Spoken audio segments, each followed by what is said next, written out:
Board of Directors meeting for Friday, November 16th.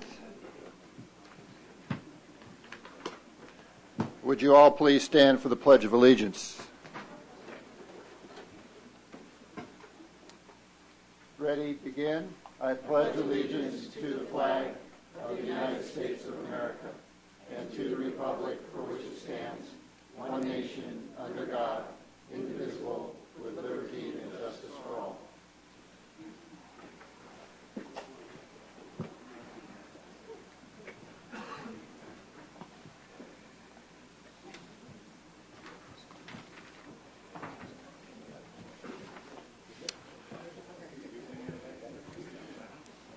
The agenda for today is reasonably short, but we recognize that item number 10 on the Buena Vista Lagoon, there are a number of people here to speak, and we'll be handling that in an expeditious way along the agenda, but the agenda should go fairly quickly. First item on the agenda is approval of meeting minutes for October 12th and 26th. There's a motion from Mr. Voss and a second from Ms. Cole. Any further discussions? Please vote.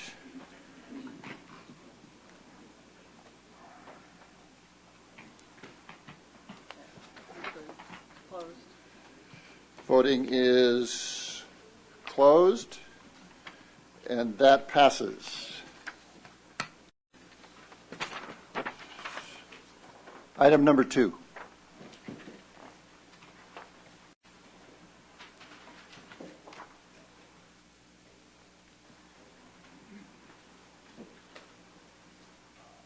My instructions are to come up to the podium. Item number 2, I want to take a second to recognize some hardworking and creative staff for their accomplishments. 3 remarkable projects received awards from the Women in Transportation, WTS, this year. Taken as a group, these projects represent a theme of positive momentum for transportation in our region.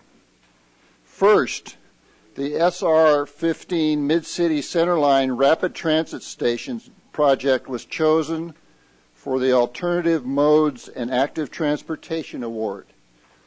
And Victoria is... The project culminated more than 30 years of planning on behalf of the community, Sandag, Caltrans, and MTS. Second, the Regional Mobility Hub Strategy received the Technology for Transportation Award, exemplifying how innovation and technological growth have advanced transportation planning. And third, the Oceanside Transit Center project won the Innovative Transportation Solutions Award. It expanded and modernized the station. In addition, several outstanding individuals were also recognized by WTS. They ranged from Councilmember Georgette Gomez, who won the Rosa Parks Diversity Leadership Award, to Caltrans State Director Lori Berman, who was awarded the Woman of the Year, to our Sandag Transit Planning intern, Allison Woodworth. Is Allison here today? Who serves as the WTS Chapter Volunteer Coordinator and was recognized for outstanding volunteerism. So could you all give them a round of applause for all their work?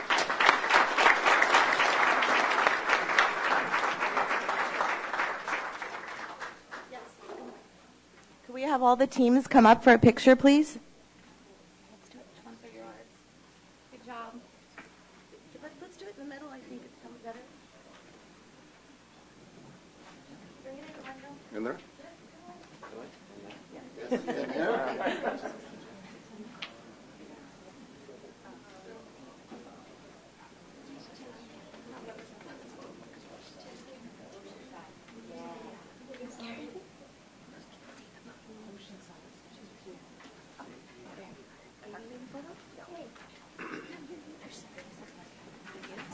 It's nice to see the faces of all the folks that work so hard on this.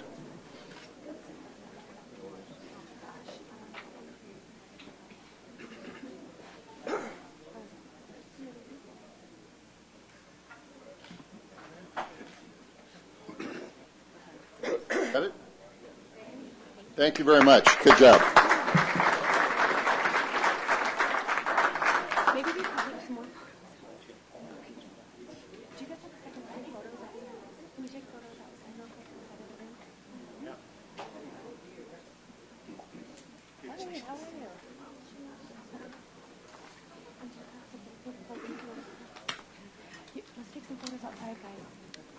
We're going to take some more photos outside. Thank you all. And next I'd like to turn the podium over to Lori Zapp, who would like to give us an update on the Audit Committee. Lori? Thank you. And it's a very short, just share a few updates with the board that on the recruitment of the independent performance auditor. The selection subcommittee received 24 applications, which is great. A lot to select from, and selected 4 to move forward to the initial interviews with the audit committee.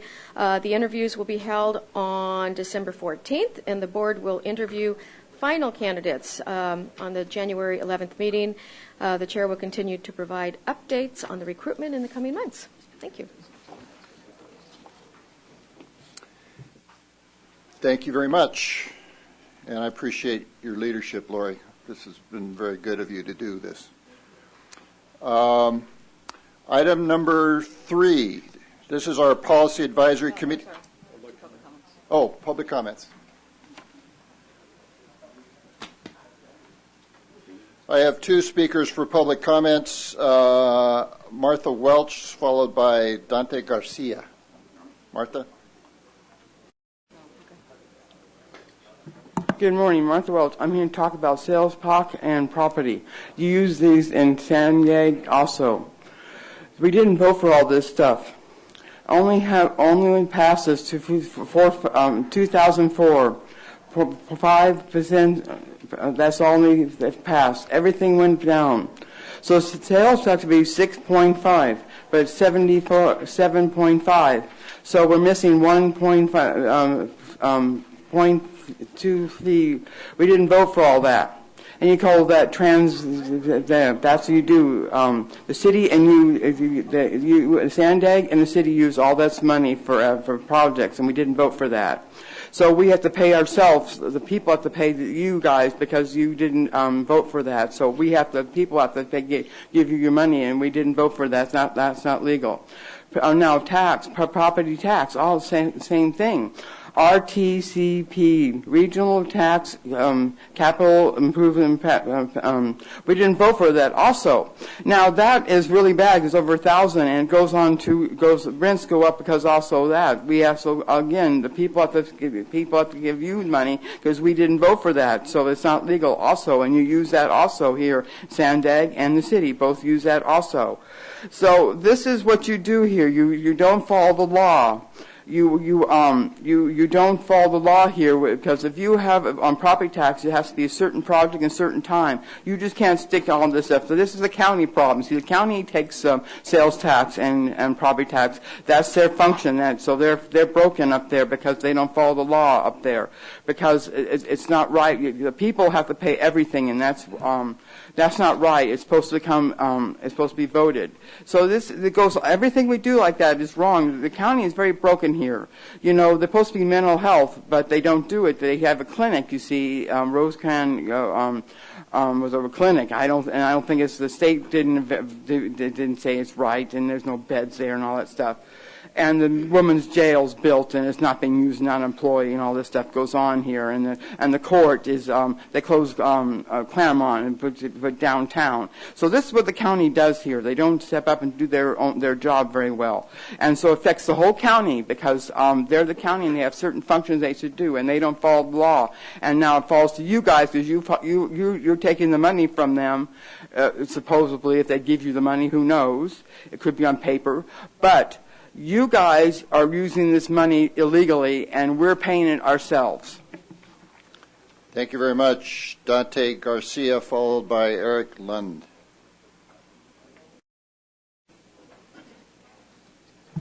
Good morning. Good morning, sir. Ladies and gentlemen of Sandag, thank you for allowing me to speak before you. I want to say that I love God, I love my family, I love my country, and I love the United States Marine Corps. I'm Filipino by birth, American by choice. My name is Dante Garcia Palmetton, and I've lived in San Diego and Imperial Beach since 1970. I attended Hoover High School, class of 1979, so I'm a pretty old guy, and graduated from San Diego State University with a degree in business administration. I served as a Marine Corps combat logistics officer for over 5 years.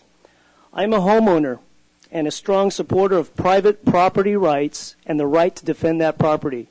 I am living the American dream. I want to say thank you to Mr. Terry Sanat and his staff for coming to Imperial Beach 2 weeks ago.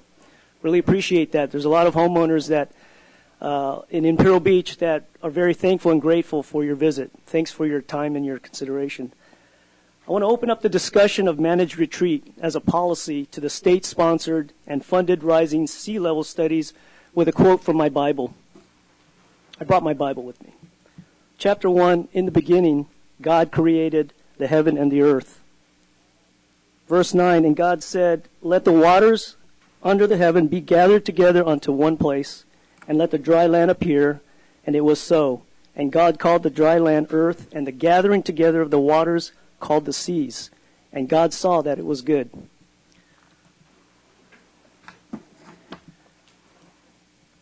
So this segues to our most recent Joint City Council meeting, Design Review Board, which I am the chairman of the Design Review Board for the City of Imperial Beach. Tidelands and Parks Committees held last Wednesday, November 14th, regarding our local coastal plan and general plan. So there's an organization called SaveTheCoastIB.org, and their mission is to protect California homeowners and private property rights from managed retreat, eminent domain environmental policies. On November 14, 2018, Imperial Beach homeowners confronted Mayor Serge Dedina and his consultants Revell, LLC, and ACOM, Resilient Imperial Beach, for their vision of managed retreat and eminent domain in the local and general plan. A very large number of homeowners in Imperial Beach are against managed retreat. I know I only have 30 seconds, but I want to just go over that meeting really quickly. A local homeowner shouted out, Serge, we read your quotes in High Country News and your plan for managed retreat and eminent domain. So here's the article. I've got it if anybody wants to read it, but I will quote something about what he said when Del Mar, the city of Del Mar, approved their sand replenishment project. And he said, I can't believe they're doing that. They're just sticking their head in the sand. Okay, Dante, That's thank you. So I just want to say, just follow up really quick. Your time is up. No. Okay, go. So I just wanted to say we're very optimistic. We have solutions and innovative ideas.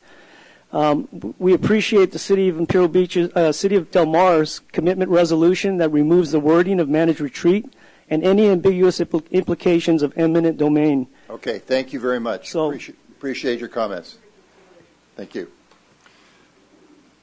Serge, you had a request. Yeah, I wanted to thank all the firefighters from our region and our state and our state agencies and federal agencies for all the work they've done protecting our lives and public property over these horrible wildfires. So really, really appreciate that. And just think it's really important that we continue to support our firefighters. And again, I'll obviously send our condolences to all the folks who've lost property and lives all over the state. But it's really moving to see how many firefighters have come from across the country to help California, but again, from our county as well, and all these agencies working together. So thank you. Thank you. Mr. Lund.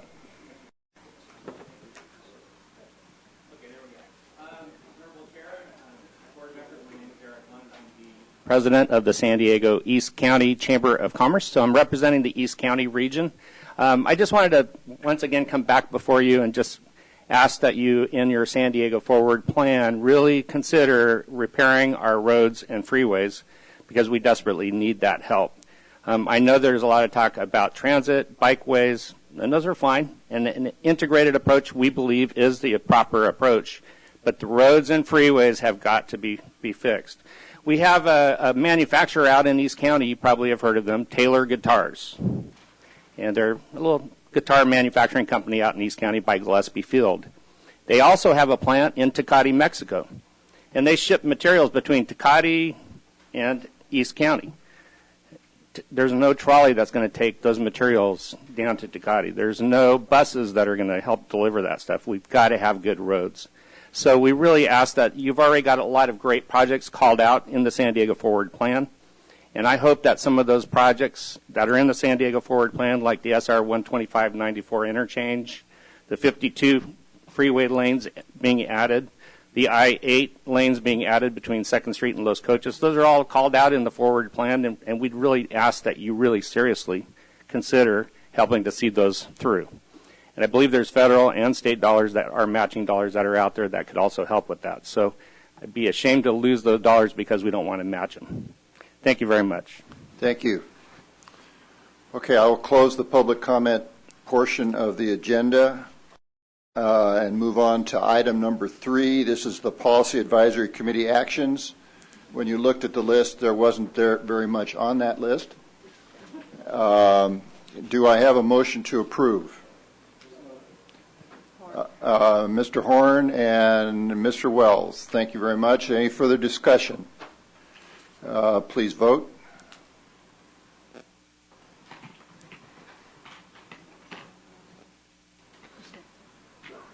Chris.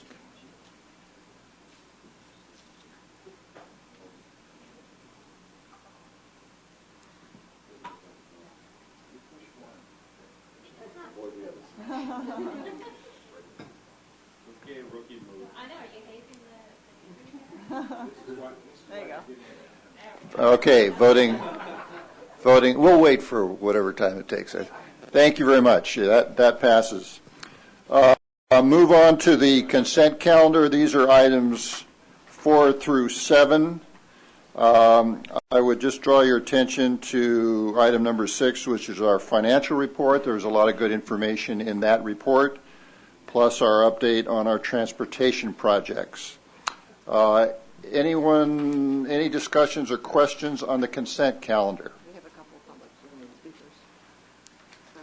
Before we take a vote on that, we had one comment on item number 7, and that comes from Jennifer Hunt. Is that correct?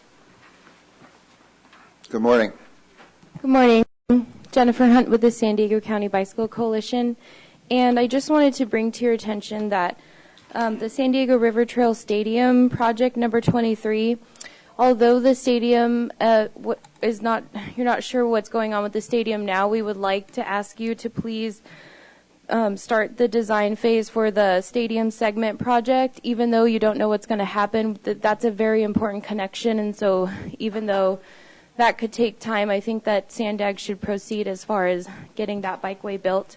And then also there's a bike parking issue where there have been a lot of bikes stolen out of Sandag's bike parking at the trolley stations or transit stations. So we ask that you please deal with that issue as soon as possible to help encourage more bike use and just to help provide security for that issue. And there's a lot of innovative ways to have better bike parking. So if you could please look into that, that would help us to reach our targets of getting more people on bikes. Thank you. Thank you very much.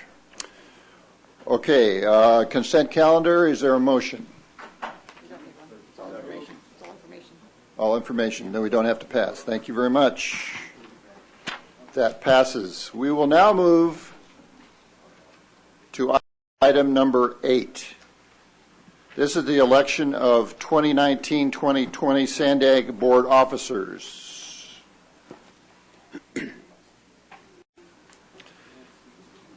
This year's nominating committee was chaired by National City Mayor Ron Morrison. Good morning. Good morning. See, I'm happy. I'm in a good mood. This also included La Mesa Council Member Christine Alicio, Vista Mayor Judy Ritter, Oceanside Deputy Mayor Chuck Lowry, Supervisor Bill Horn, and San Diego Council President Myrtle Cole. I will ask Mayor Morrison to discuss the nominating committee's recommendation. Mr. Morrison. Okay. The nominating committee met on October the 26th and reviewed the candidate applications that had been submitted. Poway Mayor Steve Voss for chair and Encinitas Mayor Kathleen Blankspear for vice chair. We also interviewed both of the applicants. Based on that review and the interviews themselves, the nominating committee recognized that each of the applicants possessed strong leadership experience and a dedication to the agency and to the San Diego region as a whole. The committee also recognized that both candidates have the ability to provide the extra time involved in serving in the capacity of Sandag leadership. Because of the outstanding qualifications of each of the applicants for leadership, the nominating committee unanimously nominated Poway Mayor Steve Voss for the position of chair and Encinitas Mayor Kathleen Blankspear for the position of vice chair. But the nominating committee also nominated both of them as a slate because we felt that as a team, these two candidates are exceptionally well qualified to lead Sandag over the next 2 years. Thank you very much, and I'd like to thank the nominating committee for their efforts. Yeah,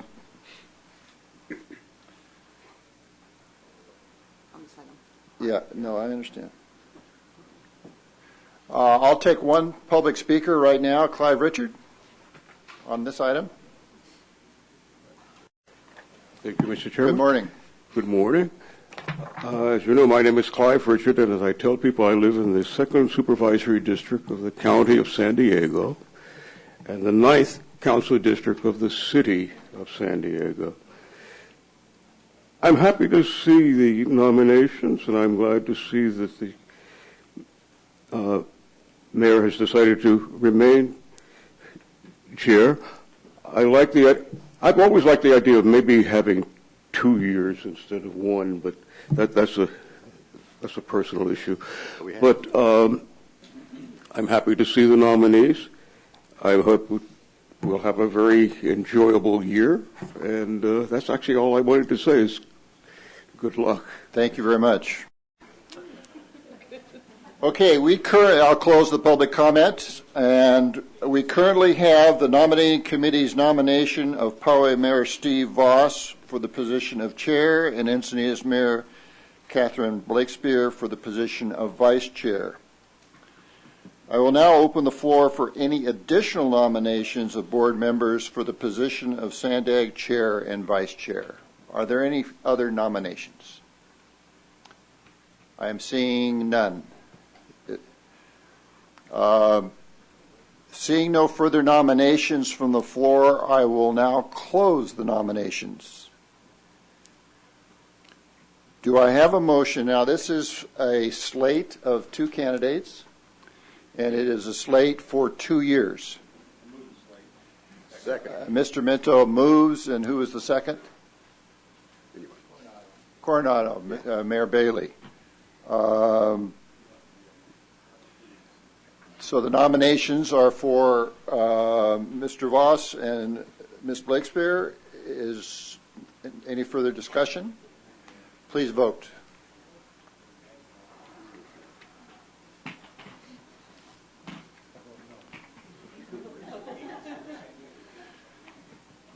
Voting is closed, and that is a unanimous weighted vote.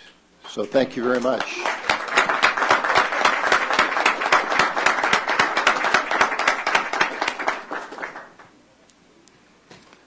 That's just wonderful. Can I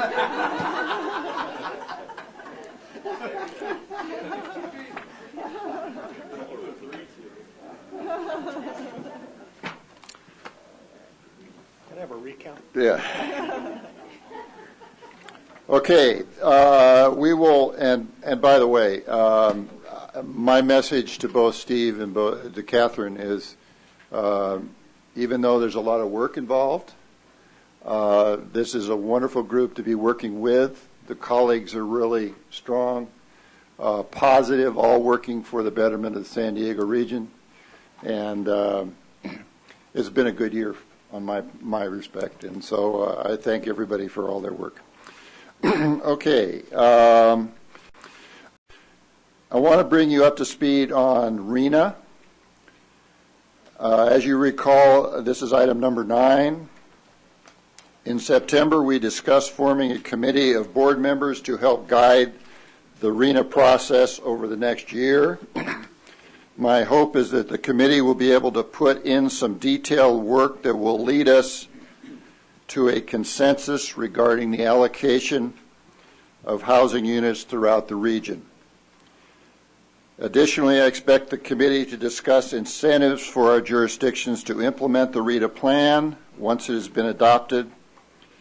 I have heard from several board members interested in serving on the committee, and I thank them for willing to serve.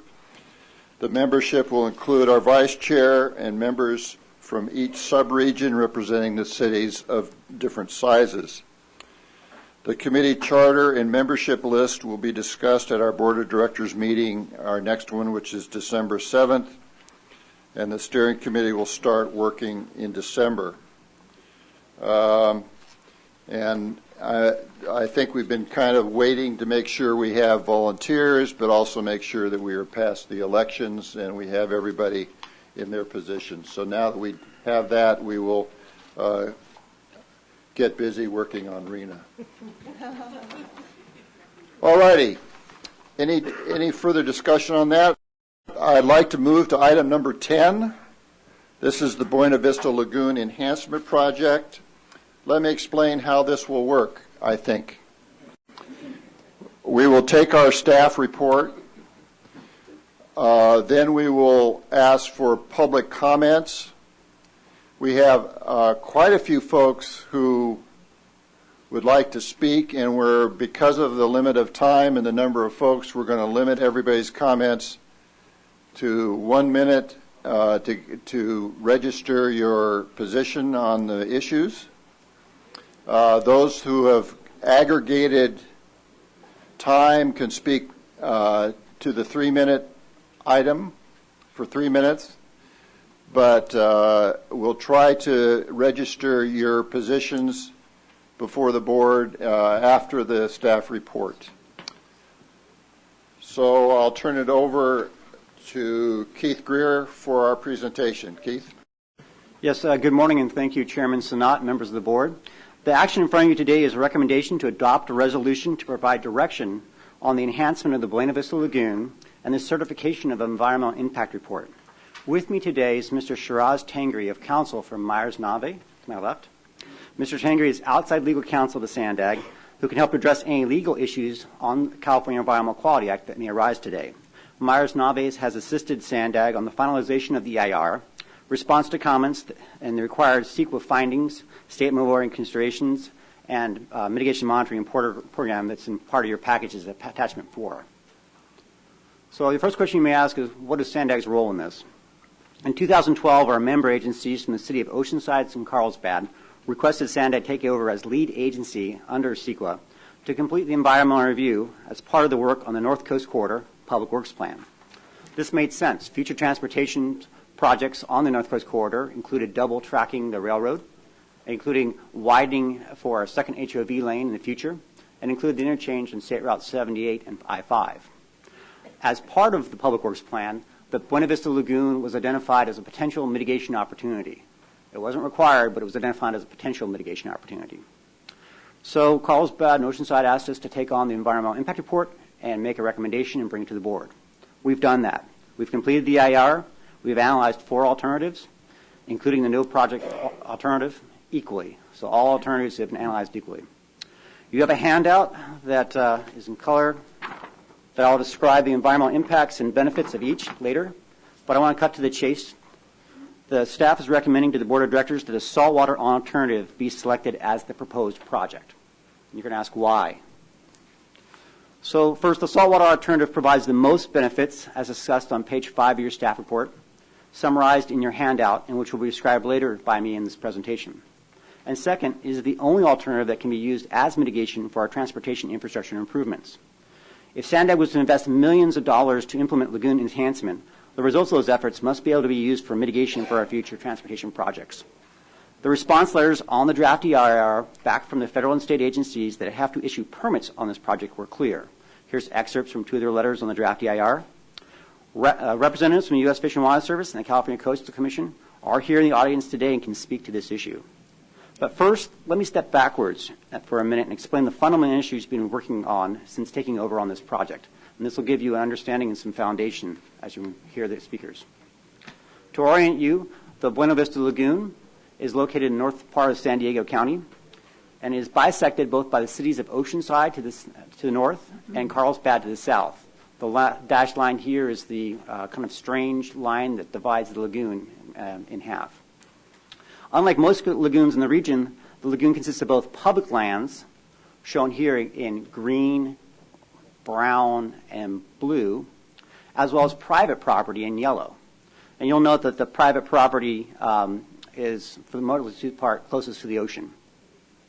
This figure also shows the location of a key feature called a weir, and right here at the mouth here. And you could probably ask, what is a weir? So let me just spend a minute on that. This weir is a 50-foot long structure, and it is designed to keep the water elevation behind it at a constant level. So except for at high tides where the water may flow, king tides where the water may flow one direction, or floods where it may flow the other direction, it provides a stable elevation of water surface. So what this means, looking to the west of the weir, is king tides or floods, you see a moving water like this. But for the most part of the year, you'll have a nice broad sandy beach, and people can walk forward, backwards and forward. We call that lateral access, and that'll come up later in the presentation. So why does the lagoon need enhancement at all? Why can't we just leave it alone? There's been a historic accumulation of sediment that has caused the expansion of these cattails. So over the last 30 years, since this portion of the lagoon was dredged, the lagoon has lost 62 acres of open water. So the feasibility conducted back in 2004 had indicated that this will continue until all the open water is gone, filled with cattails, except for a small stream going out. So, okay, cattails are there, big deal. What cattails are causes poor water quality. It slows the water moving in and out. It increases the flooding, increases mosquitoes, and increases the risk of mosquito-borne disease. In addition, there's been a general ecological decline of the lagoon. So, who's been maintaining it and what's going on out there? The California Department of Fish and Wildlife Service, that's the state, has been trying to actively maintain these cattails by creating pathways through the cattails using this little machine called a marsh master. And that's so the county health department can be more effective in their control of mosquitoes. As their larvicide hits the water, it opens up. These cattails doesn't let that larvicide actually hit the water. Unfortunately, this equipment is too small. That they need larger equipment than this little marsh master. And complicating this issue is this little bird located on the left-hand side of the screen. This is known as a ridgeway or clapper rail. This is a federally listed species. So this type of work has to be coordinated with the federal government who issues permits on this kind of activities. So in 2001, the state of California started an enhancement effort, included a feasibility study, and also preparation of an environmental impact report. The project was suspended in 2011 due to lack of progress. That's when Sandag was asked to take over. So it's a complicated issue. There's 2 jurisdictions. There's multiple property owners, public and private. There's multiple stakeholders, both environmental and residents surrounding the lagoon. And approval is required by several state and federal agencies, all with different visions for the lagoon. Layered on top of this, as previously mentioned, are Sandag's future public transportation projects included in the North Coast Corridor. So let me talk a little bit about the alternatives that have been looked at. And remember, all these alternatives were looked at equally. And click. There we go. So a range of alternatives was developed based upon a public scoping meeting we had and prior work that was done. So the first alternative that's required to be analyzed under CEQA is the no project alternative. This is an alternative that no enhancement activities would occur, but maintenance would continue. Since we started this project, I've not heard one person indicating that the do nothing is the best solution. I think there's a consensus that something should be done, and I think that consensus holds, and you can hear from the public today of what they think should occur. So if there's consensus around that, what are the alternatives? The first alternative we looked at was a freshwater alternative. This expands and deepens the open water bodies.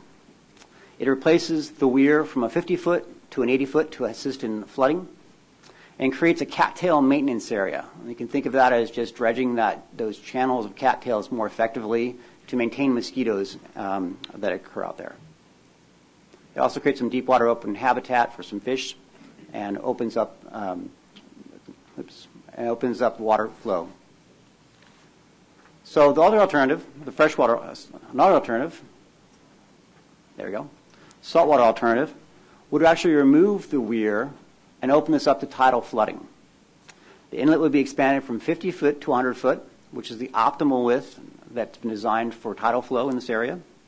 And it elevates PCH Carlsbad Boulevard to reduce flooding and also allow tidal flow to come through here. The final alternative we looked at, the fourth one, was a hybrid alternative. And this hybrid alternative basically takes the weir located here and moves it to I-5. That will allow tidal flooding to the west of I-5 and a freshwater system east of I-5. We also have the cattail maintenance area would still continue under the hybrid alternative.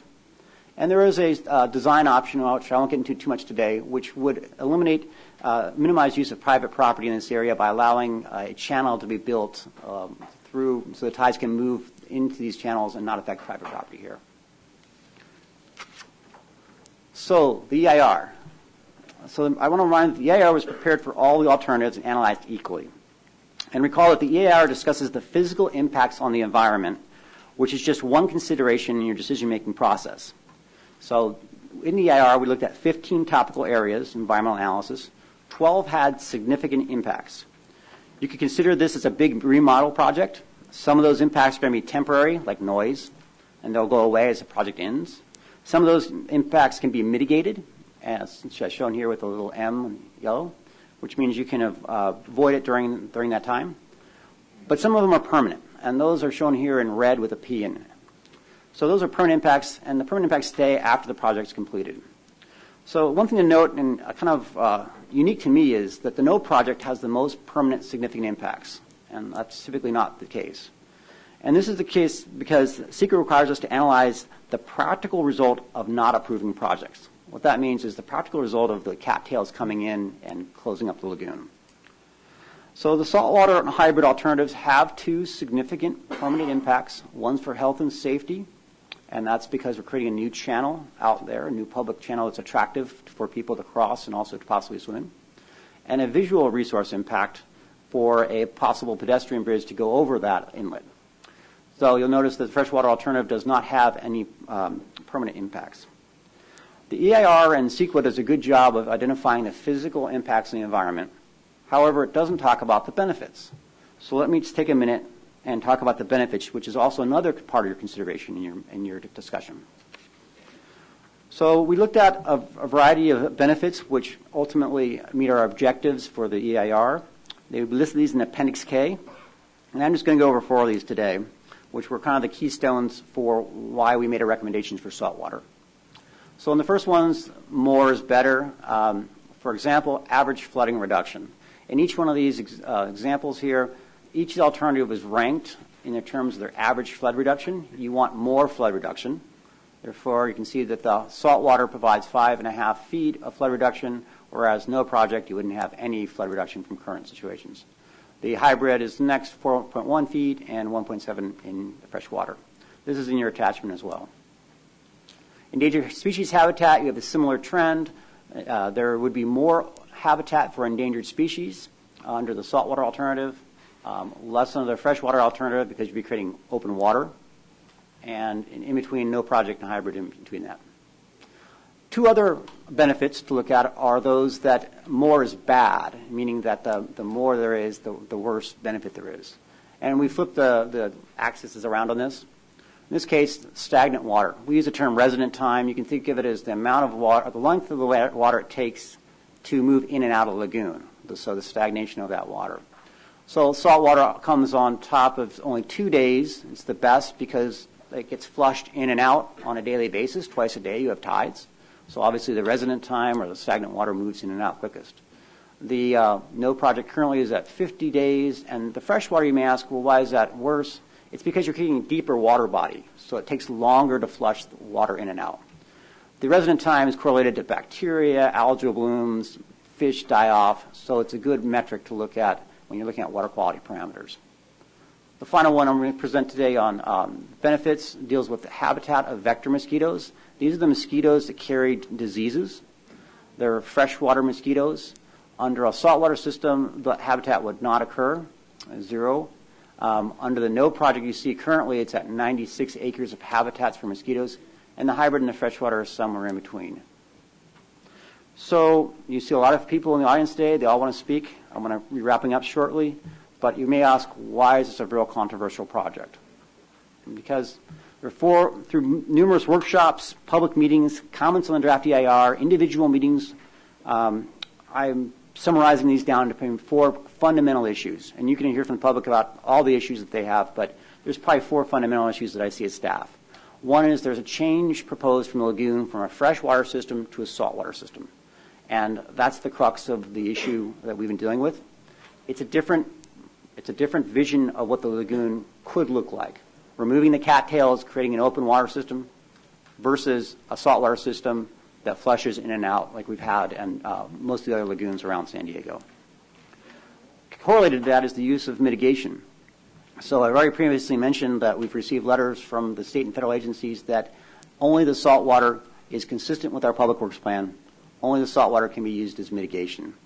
That's a big concern for Sandag. If we are going to invest in infrastructure like this, we want to have a return on that by being able to be used for mitigation. I'll let others speak to that in the audience. The third issue is lateral pedestrian access along the beach. So originally we had identified that this would be a significant impact. That's identified in your EIR, and we proposed a bridge. That bridge had to be far enough back so that the tides wouldn't destroy it, and it had to be high enough up so that the floodwaters could go through it. Built on private property. There was significant outcry against that. So we have had meetings with the Coastal Commission, and the Coastal Commission and Sandag staff believe there's an alternative to that pedestrian bridge. And I want to make it clear, it's in your report, but the pedestrian bridge is not being recommended as part of the current project.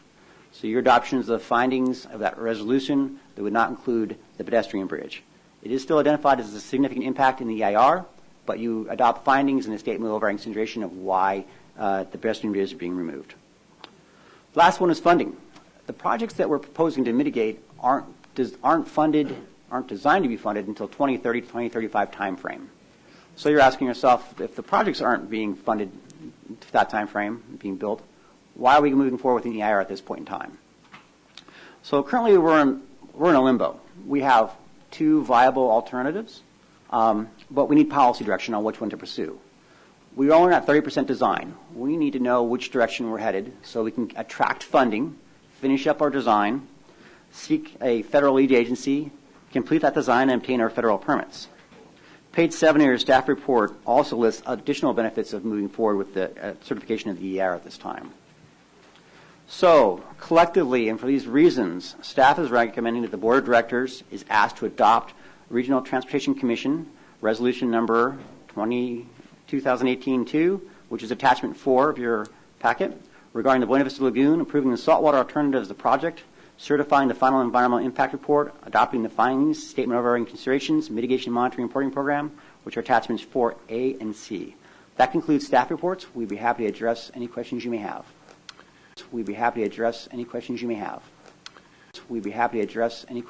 Okay, well, first of all, we'll do any questions of staff, then we'll do public comments, and then we'll do board discussion.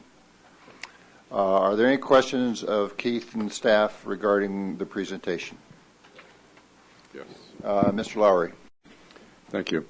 Very thorough presentation. I'm wondering if you could give a capsule summary of why the saltwater alternative is superior to the hybrid alternative, other than that the hybrid alternative costs more money to maintain. So the hybrid alternative, and maybe we can flip back to that, Michael, and have a picture up on the screen.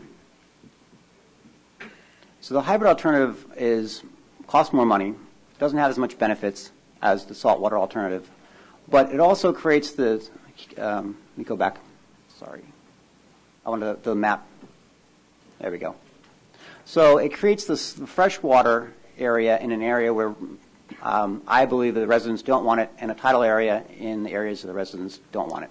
So if they were flipped, if you could flip them, that'd be great. But the ocean is where the ocean is, and so you can't move the ocean to the other side. Are you sure? That said, if people were behind a hybrid alternative, there is something to work with there. I hope I answered your question. No. Okay, so let me try once more. Less benefits, greater cost, and it creates a freshwater system in the wrong place that I believe the residents that I've talked to and heard from don't want it. They would like to see the freshwater here and maybe a tidal system here for the public agencies. So after public comment, will there be another opportunity to ask staff questions? Oh, absolutely. Awesome. Well, thank you. Okay, any other questions for staff for clarification? Okay, we'll move then to public comment, and what we've done is some people have donated time to speakers. In those cases, the speaker will be given 3 minutes, and then we'll move into individual comments, which will be 1 minute. So we'll start out with John Tenaglia, who has 3 minutes, and 2 people have donated time to him, followed by Jim Prenarella. Good morning.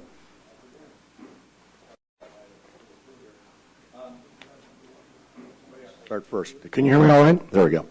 Okay, my name is John Tenaglia. I represent the Tenaglia family who live at 46 St. Malo Beach. We are one of the 4 key property owners at the mouth of the Buena Vista Lagoon. For the record, I am still in favor of the freshwater alternative, but I've come to the conclusion that that option may never be feasible. You may hear today from some who think they have a say in our properties and ownership. Just to be clear, the 4 key property owners west of the railroad tracks in the BVL are the St. Malo Association, the Carlsbad Beach Association, the Allen East family, and the Tenaglia family who I represent. No other entity, HOA, or individual has the right today to speak on our behalf other than the representatives of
and the 2 private property owners.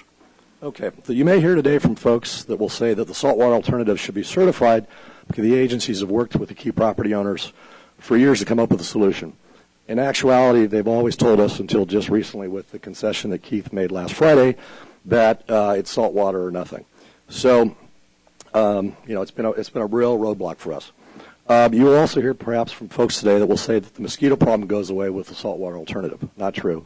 There are saltwater mosquitoes, and I've talked to many residents that live down valley, down the freeway, and they have plenty of saltwater mosquito issues. All right, moving on to the ER itself. The ER states that all 4 alternatives were analyzed equally. It's interesting representation because we did a public records request, and we found a very interesting email that came out of that from the president of Everest Consultants, who was one of the lead engineers on this project, that stated, and I quote, "For the freshwater alternative, we talked about clearing vegetation near Interstate 5 to improve flood flow capacity. I decided not to include that project element because I do not believe that improving flood flow under the freshwater alternative is a project objective." That's quite a statement. So the EIR also goes on to state that biodiversity is better under the saltwater alternative, yet your own EIR admits there's no guarantee that the tidal flushing habitat will fully matriculate over time. So therefore I ask you, how can one logically say then that saltwater will guarantee better biodiversity? Let me touch, well, I'm almost out of time. Let me skip that. Basically, you may hear today that the public overwhelmingly is in favor of saltwater. Not true. The majority of those town hall meetings I've been to, as well as the comments in the EIR, the numbers don't lie. The public is very much in favor of the freshwater alternative. So where does that leave us today? If you certify today, I hate to say it, but years of expensive and time-consuming litigation are coming forward, and we have no choice, but we'll go to the mat, unfortunately. We're not litigious people, but those will be our options. What I would respectfully request of the mayors today is that you not adopt this resolution, give us the 6-month extension that Carlsbad ratified last week, and let us sit down with the 2 mayors and staff and come up with a solution, whatever that may be. And I'll give you my word, I'll do everything in my power to make sure that we come up with some solution that we can all live with. Thank you for your time today, and thank you for listening. Thank you very much. Jim Petronella, followed by Henry Eversole. 3 minutes. Thank you. You did a pretty good job with my name there. It's Jim Petronella. Okay. I live at 2535 Jefferson. In January of 2018, I was one of the primary organizers of the Save the Freshwater Buena Vista Lagoon Association. But hold on to your hat, I'm not here to pitch fresh water today. We united the 6 HOAs and all the single-family homeowners around the lagoon and at the beach. This project's near and dear to us since we live here just about every day of the year. There isn't anyone who spends more time on this lagoon than the members of our association. Since we formed the organization, we did a tremendous amount of work. John talked a little bit about it. We raised capital, hired ecology consultants, CEQA attorneys. We did public record requests with Sandag Fish and Wildlife, hired experienced mitigation bankers and biologists. In a nutshell, we've invested several hundred hours of our time and a lot of our own money to benefit the community. The public record request showed us that the decision for salt water was definitively predetermined a long time ago. Just one example, I could go on for hours. This from one of the agencies. They say, and this is our public records request, we are willing to include the freshwater alternative in the NEPA documents, but we'll reject it early. Then the mitigation banking consultants hit us with the reality that the saltwater decision was based almost exclusively on money, to be specific mitigation funds. The only thing we wish here is, I guess, that people had let us know a little bit earlier, but, moving on, we're not here to pitch fresh water today. We ask you that you empathize with us. Our backyard is going to be a war zone for 2 years. Day and night construction, noise, light shining in our backyard, diesel fuel, fine particle dust that contains what the government considers acceptable levels of lead, mercury, arsenic, DDT. We're going to face constant exposure to these toxins for 2 years nonstop, whereby our property is downwind, whereby we won't be able to go out in our backyard or open our windows because of the grit and dust. And this was, by the way, brought to our attention by Great Ecology, a highly regarded ecology company who called the risk, quote unquote, significant for elderly and children.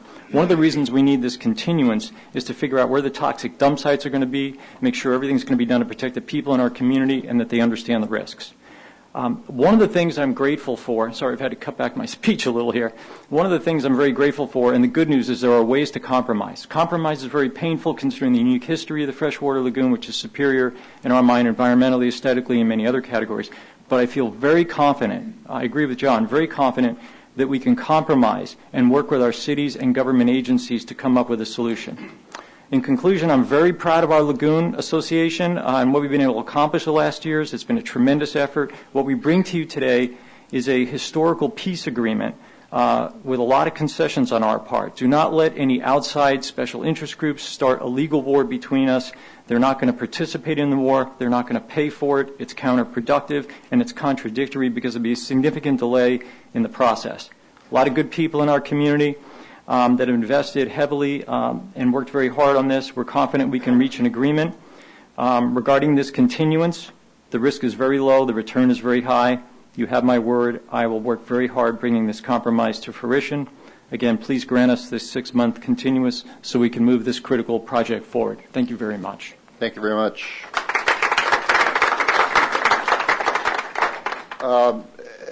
The applause is appreciated but not necessary. Let's keep it moving. Henry Eversole, and followed by Todd Taverner. Good morning, ladies and gentlemen.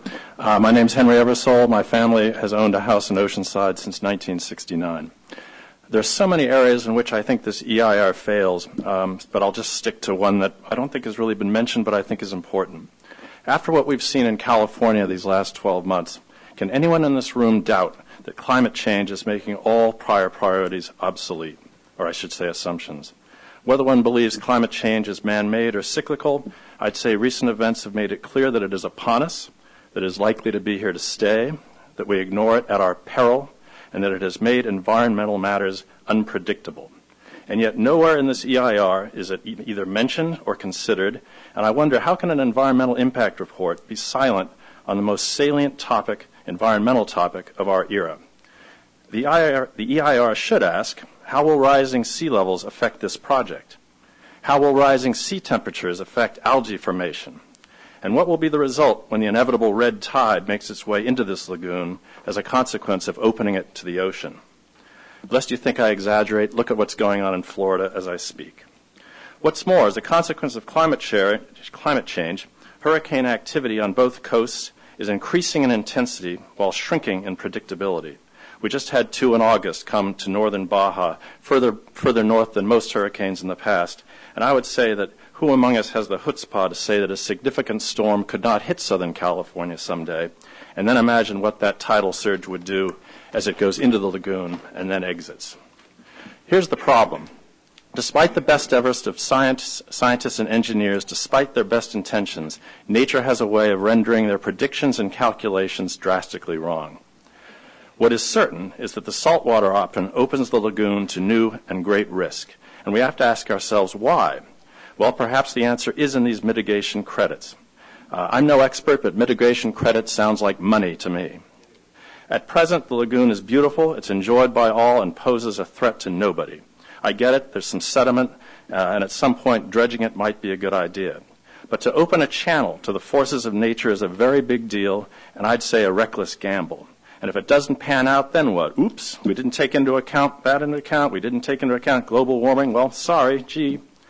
There's been way too much of that sort of talk on the part of officials, both state and nationwide, in the last couple of years. And so I ask that you make the difficult choice of ignoring dollars for the sake of keeping the Buena Vista Lagoon out of harm's way. I ask that you at the very least postpone certifying so that negotiations can take place, and perhaps an EIR can be produced that takes into account climate change. Thank you. Thank you very much. Todd Taverner, followed by R.Q. Shoup. Okay, R.Q. Shoup. Followed R.Q. Shoup by Ed Pert. Good morning. My name is R.Q. Shoup. For some 30 years, I was a litigator here in Southern California. I have retired. I do not look for litigation, but I am here to warn you that we are walking into that arena. My former home were courtrooms.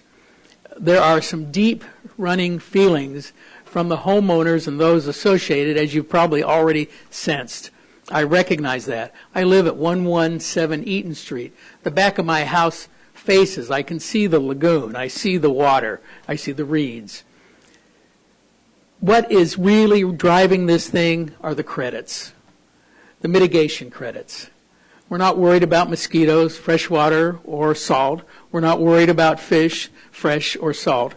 It is the mitigation funds, which makes $250 million available for other projects here in San Diego. I think some of the environmentalists miss the point. They argue about environmental help by changing this lagoon when they are literally releasing a tsunami of projects here in San Diego County against their best interests. Friday, an olive branch may have been offered by staff when they removed the bridge requirement.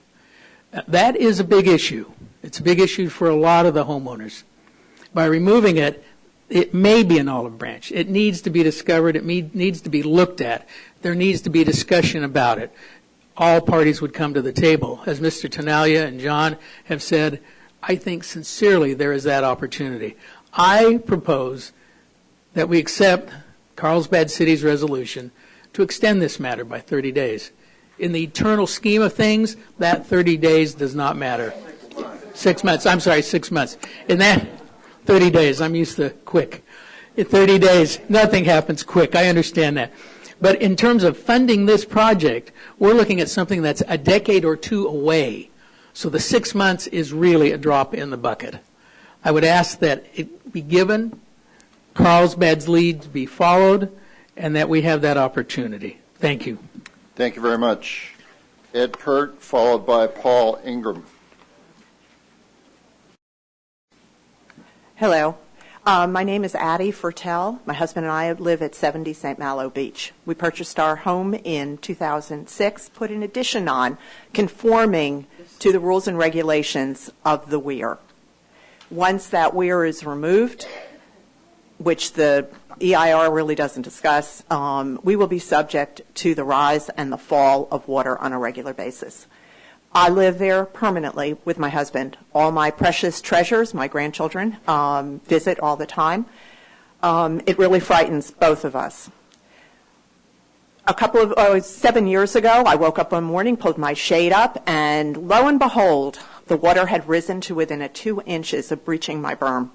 I ran out the front door to note that our community was literally cut in half. The water was rushing up from the south side, and anybody past my house could not get through.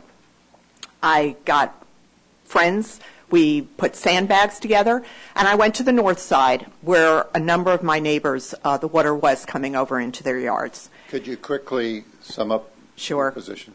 We enjoy a wonderful environment, and I really think that extending this for another 6 months would be the key. Thank you. Ed Pert. Is Ed Pert here? Thank you. Followed by Paul Ingram. Good morning, honorable board members. My name is Ed Pert. I'm the regional manager for the California Department of Fish and Wildlife South Coast region, and I appreciate the opportunity to speak here today. I'll try to truncate my prepared comments because I know we don't have as much time. Before I get to the department's position, I just want to thank Sandag and their staff for taking on the lead role as CEQA lead agency. That was a very complicated and difficult process. I know that some folks have a problem with that, but I think they did an outstanding job given the difficulty of that project. So thank you very much for that. I also want to thank your staff, Keith Greer here, for his work in coordinating a series of meetings with the landowners, the key landowners that included the department, where we were able to sit down and he created a very positive environment where we could speak openly and honestly about our concerns and much better understand each other's perspectives and positions. So thank you, Keith, for doing that. We did not get to a common recommendation, which we had hoped to, but I think that was simply because there were differing perspectives, and all those were very legitimate. So we did our best. I'm also willing to participate in any further activity to try to come up with some compromise. I'm happy to do that. The department has a number of legal interests that you should be aware of. Just a couple real quick are that we are landowner, fee title holder for 200 acres of the lagoon. We're also a trustee and responsible agency under CEQA.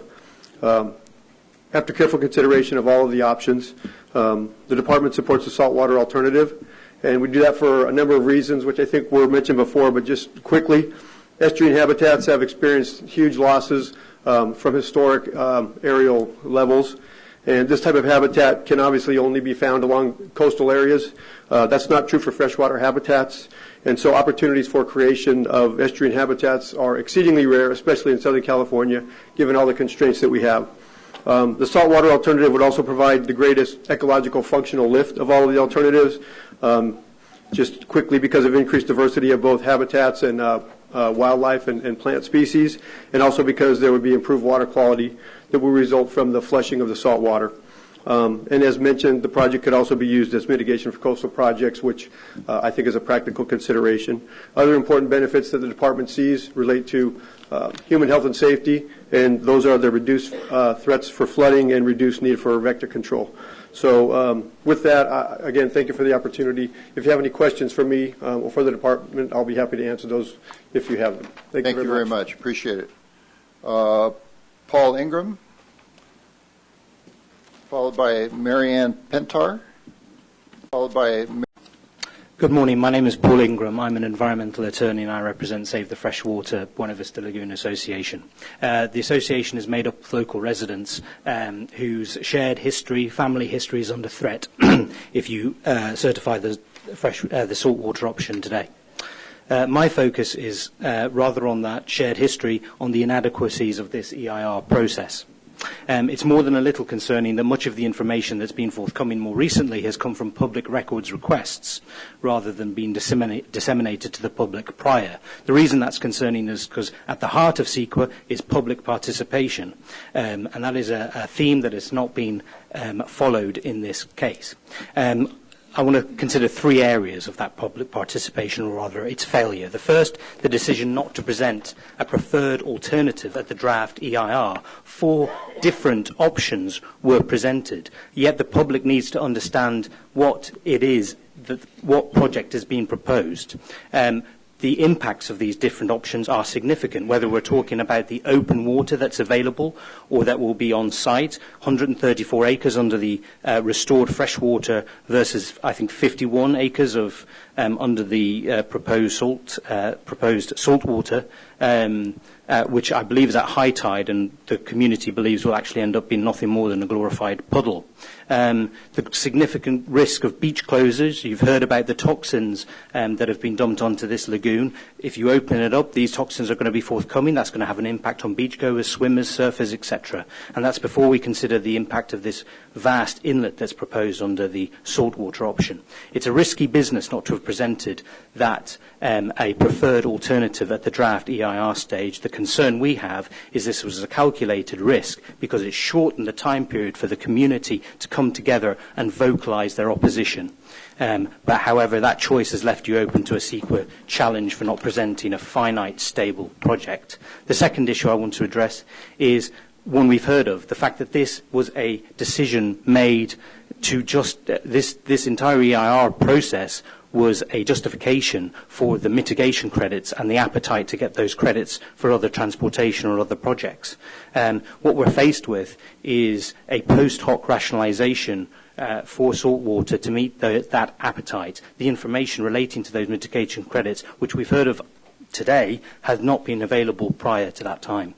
The final issue is this evident bias impacted how the EIRs were concocted in their inputs, whether it's from flood control, the disparate treatment between saltwater and freshwater, or the supposed betterment of the wildlife, which we think is an entire hopeful experiment. My time is almost done, but I would ask you to consider the community's request for an extension. Thank you very much. I now have, Marianne, did you cede your time to John Rouse? Is John here? Yes. John, come forward, please. Followed by Paul Alanis. All right, good morning, ladies and gentlemen. My name is John Rouse. I own a home in Oceanside on the Buena Vista Lagoon. And I just want to talk a little bit about the EIR. Within the EIR on table ES10, which Keith Greer talked about earlier, it's a summary of impacts and mitigation measures associated with the 4 alternatives. It is a very helpful document. Appreciate that. The last topic in the summary of impacts and mitigation measures is public health and safety. It focuses on the removal of the weir and the widening of the inlet between the ocean and the lagoon. The very action needed to convert the current freshwater lagoon into either a saltwater or hybrid initiative or alternative. It is estimated that the new inlet under the saltwater and hybrid alternatives would be unable to cross 38% of the time. The impact summary notes the following. Operation of the saltwater and hybrid alternatives with the new inlet could result in a substantial permanent increase in hazards for people swimming, walking, or otherwise recreating in the proposed lagoon. It goes on to say the overall inherent danger of the new inlet during certain conditions would remain for those uninformed persons or those tempted to cross even during unsafe situations. implementation of the pedestrian bridge would further reduce the public safety impact of the inlet, but would not reduce the impact to below a level of significance. Thus, public safety impacts associated with operation of the new tidal inlet under the saltwater and hybrid alternatives would remain significant and unavoidable, I quote. This is a life or death issue for people. Isn't this reason enough to take a closer look at the freshwater alternative? Thank you. Thank you very much. Paul Alanis.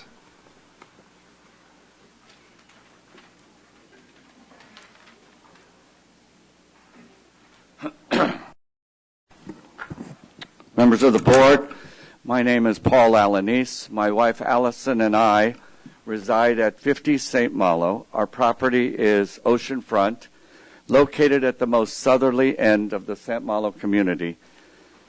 Our property actually extends halfway into the mouth of the lagoon as it empties into the ocean. Given our ownership of a critical part of the lagoon, I'm confident you are all aware that without our consent and the consent of several other similar property owners, it will be necessary for the cities of Oceanside and Carlsbad to exercise their power of eminent domain and actually take the property necessary to excavate and widen the channel from 50 to 100 feet and effectuate the saltwater alternative.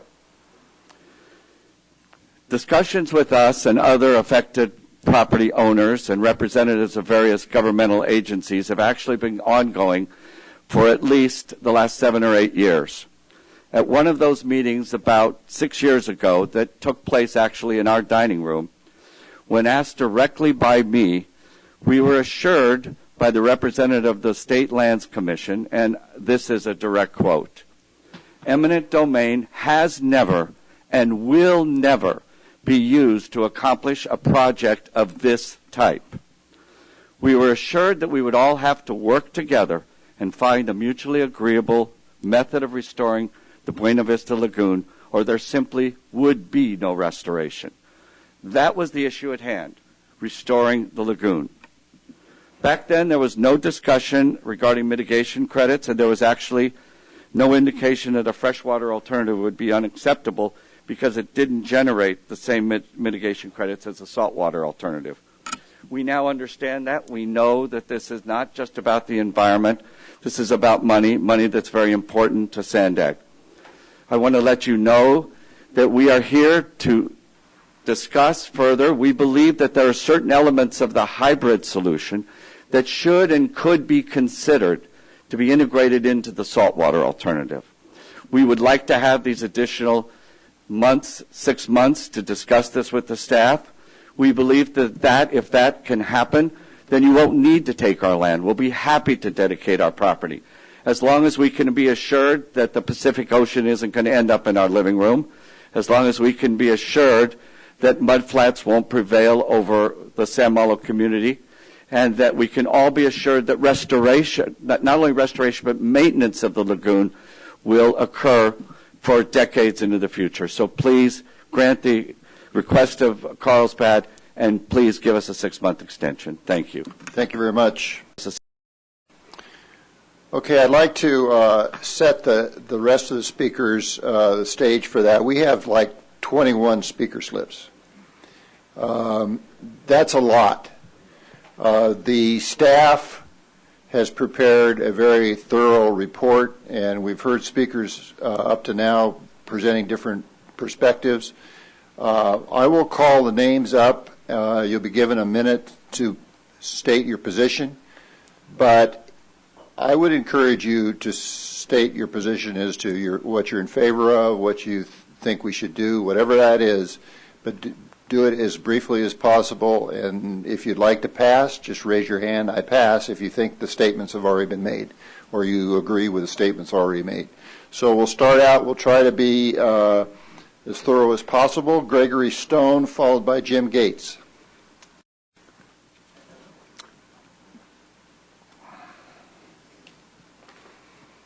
Thank you. My name is Greg Stone. I own a house in Oceanside. I think the board should not approve or certify the final EIR. As we saw in Mr. Greer's chart, the saltwater alternative has permanent adverse effects to public health and safety. That includes personal injury and potentially death.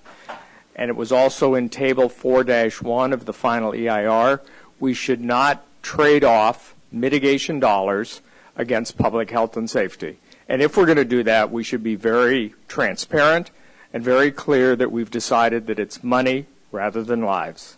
Thank you. Thank you very much. Jim Gates, followed by Stephanie Fox.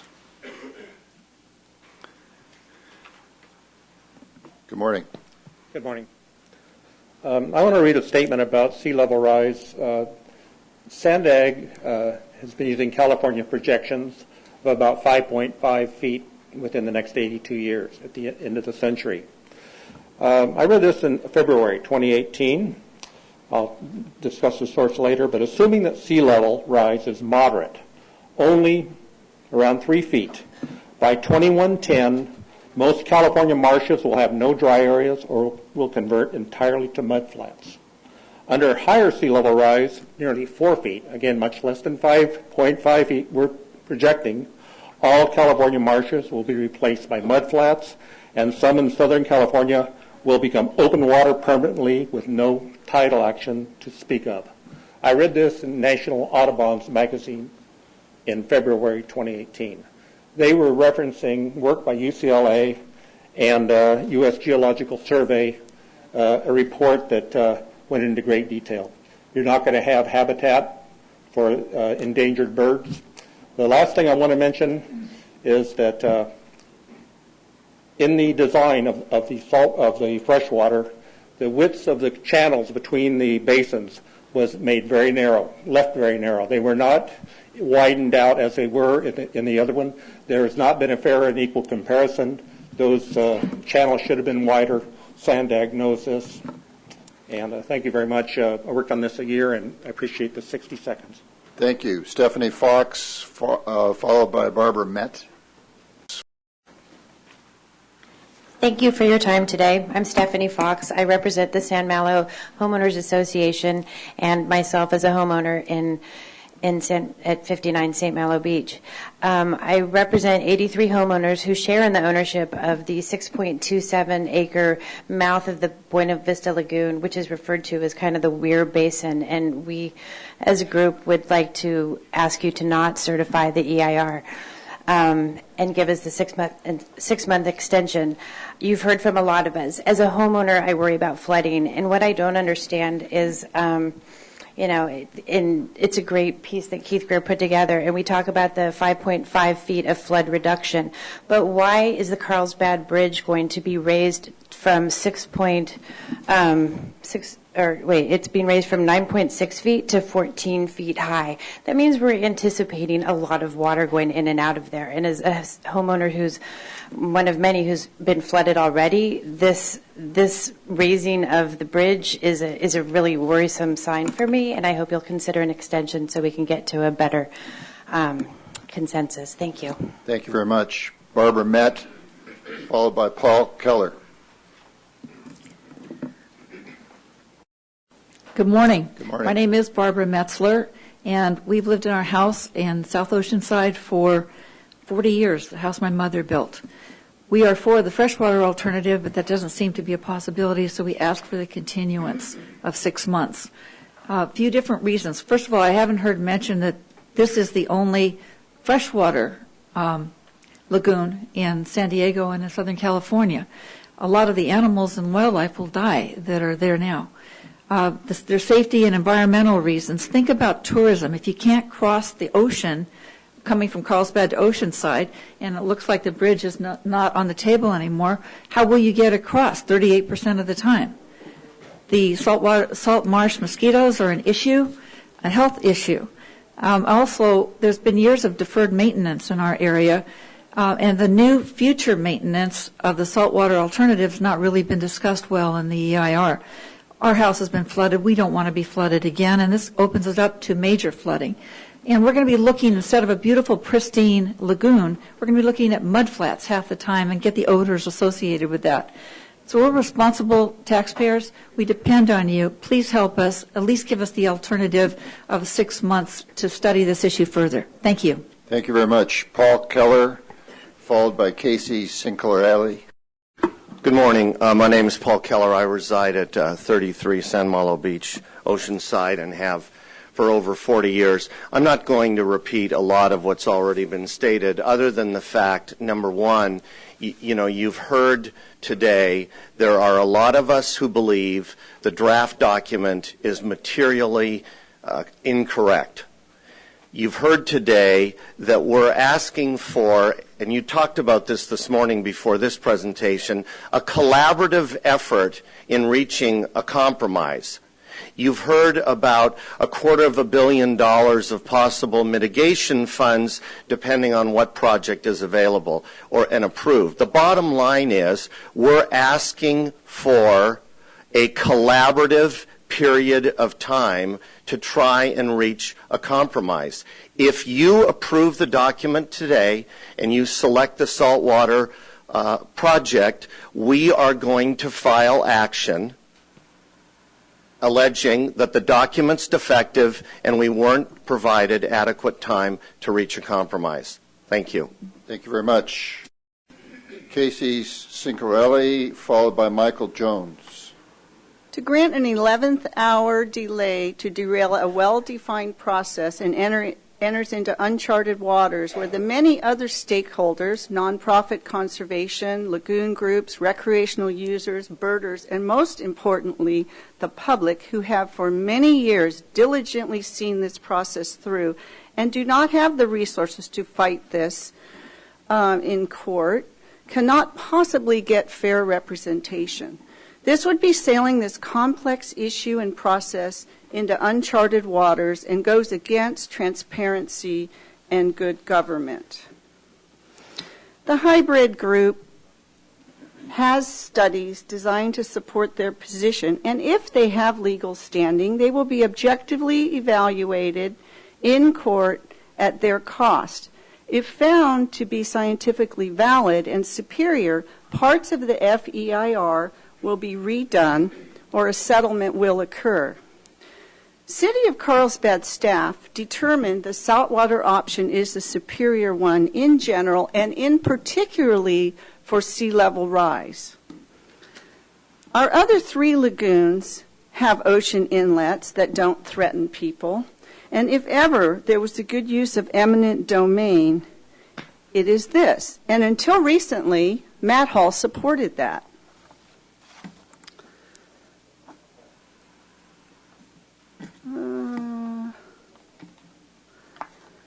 The saltwater option still leaves a lot of open water in that east basin. There's been extra consideration in the form of private meetings and responses to late comments given to the landowners. I urge you to approve this agenda item today and allow the process to move forward as planned. Thank you. Michael Jones, followed by Reg Antle. I don't have the name correctly.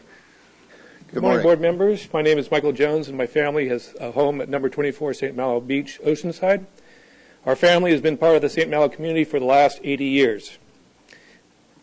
I'm going to skip a lot of things I had in here because of lack of time, but one element that's not been mentioned is this. The flow of the channel would also disrupt the littoral drift of sand along the coast. The Oceanside cell discussed in the report was severely disrupted in the 60s when the Oceanside Harbor was built, creating a shadow south of the harbor which starved beaches of sand and led to damaging erosion. The channel built for the saltwater option would also disrupt the flow of sand with unknown impact to the sand supply for the beaches to the south and north of the channel. I propose to you, I hope that you will not certify the EIR today and give consideration to an extension of 6 months. Thank you. Thank you. Reg Antle, followed by Courtney Evans. My name is Reg Antle, and I am president of something called the Buena Vista Lagoon Foundation, a nonprofit formed in 1982 when the eastern lagoon was flooded and ruined by sediment. We helped go to Sacramento and raise the money to dredge it. I'm here today to urge you to go along with our membership, which is about 70 to 30 in favor of the freshwater alternative. Our board of directors voted at our last meeting 7-1 in favor of fresh water. I also see no problem with going 6 months to try and form a better solution than the salt water, which nobody around our area seems to be for. One other possibility is, since we've been to Sacramento before, that perhaps we could make the legislature or whoever the controlling people are to make an exception and allow mitigation money to be used in this case as an exception to the usual rule. Perhaps you could support us in that effort. Thank you very much. Thank you. Courtney Evans, followed by Chris Watson.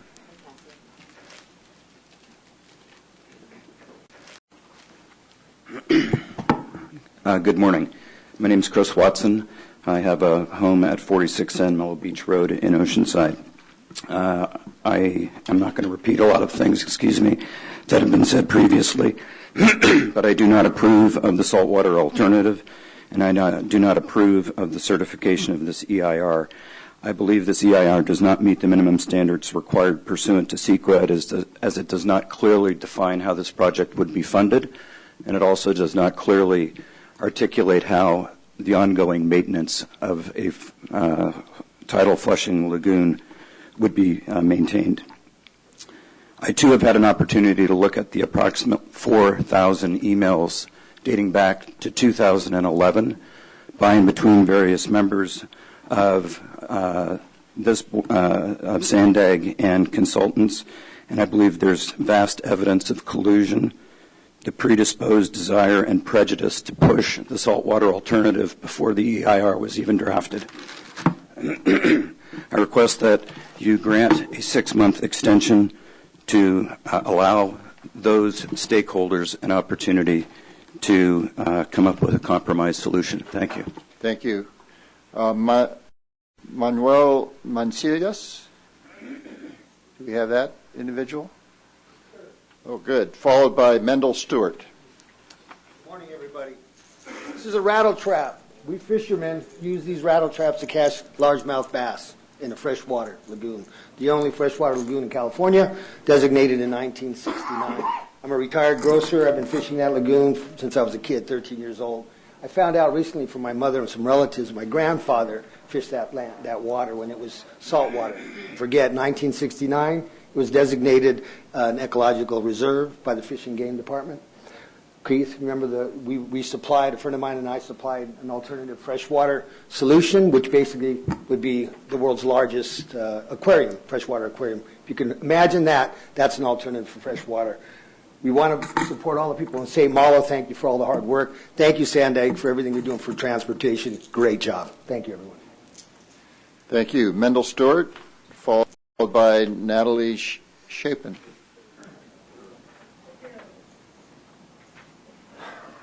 Good morning. My name is Mendel Stewart. I'm the manager for the Carlsbad Fish and Wildlife Service office. And I just want to express that the Fish and Wildlife Service supports the saltwater alternative. And we do that because the species that are benefited would be much greater under the saltwater alternative. Species that are listed as endangered under the Endangered Species Act federal. Species like the least tern, the ridgeway rail, and snowy plover. And those species have been impacted greatly by losses of wetlands all over Southern California. And as a result, we see this as a real benefit to open the tides back into this lagoon as it's being done in other places along the coast of Southern California. So thank you very much. Thank you. Natalie Shapiro, followed by Kobe Haskell. Shapiro. Hello, good morning. My name is Natalie Shapiro. I'm a board member of Buena Vista Audubon Society. I oppose delaying the decision on the Buena Vista Lagoon Enhancement Project. A delay to consider the hybrid alternative as a means to avoid litigation is unacceptable. The hybrid alternative was thoroughly assessed by capable Sandag staff, and the conclusion was that the saltwater alternative best achieves the goals of the project. I urge you to allow the SEQRA process to continue its course. A 6-month delay would not preclude future lawsuits. Please approve and certify the saltwater alternative today. By continuing the SEQRA process and selecting the preferred alternative, the saltwater alternative, Sandag's in a better position to defend future lawsuits and work towards a shovel-ready project in order to acquire future funding. Thank you. Thank you very much. Kobe Haskell, followed by Fred Sandquist. My name's Cobe Haskell, and my parents bought some property along the lagoon in 1957, and then we were finally able to build in 1973, so that's 45 years ago. Went out this morning, and the species seemed pretty happy out there this morning. There's a lot of visually, a lot auditory. It's pretty active. I think they're doing just fine. One of my concerns is I think the greatest single physical connection between the cities of Oceanside and Carlsbad, it's not the 405, and it's not even El Camino. I don't think it's the train tracks. I think it's the beach. It's that continuous strand of beach down there that beach walkers walk every day. You know, one step they're in Carlsbad, next step they're in Oceanside. They don't even know what happened. It's seamless. It's a seamless connection. You know, why anybody would want to drive a wedge between the two towns, the great cities of Oceanside and Carlsbad, and break that is beyond my comprehension. Thank you. Thank you. Fred Sandquist, followed by Dennis Huckabee. Board members, my name is Fred Sandquist. I'm president of Bataquitas Lagoon Foundation, and we support the saltwater option and the certification of EIR. And I'd like to make a prediction. We don't support extending it 6 months. We've been working on this for over 15 and a half years. And my guess is I'd be willing to place a Las Vegas bet that in 6 months, if you grant the extension, we're right back here, same issues. And the fact that legal challenges are going to happen on both sides of the equation, whatever decision you make. So I encourage you to adopt the staff recommendation to approve it. Thank you. Thank you. Dennis Huckabee, followed by Daniel Muhe.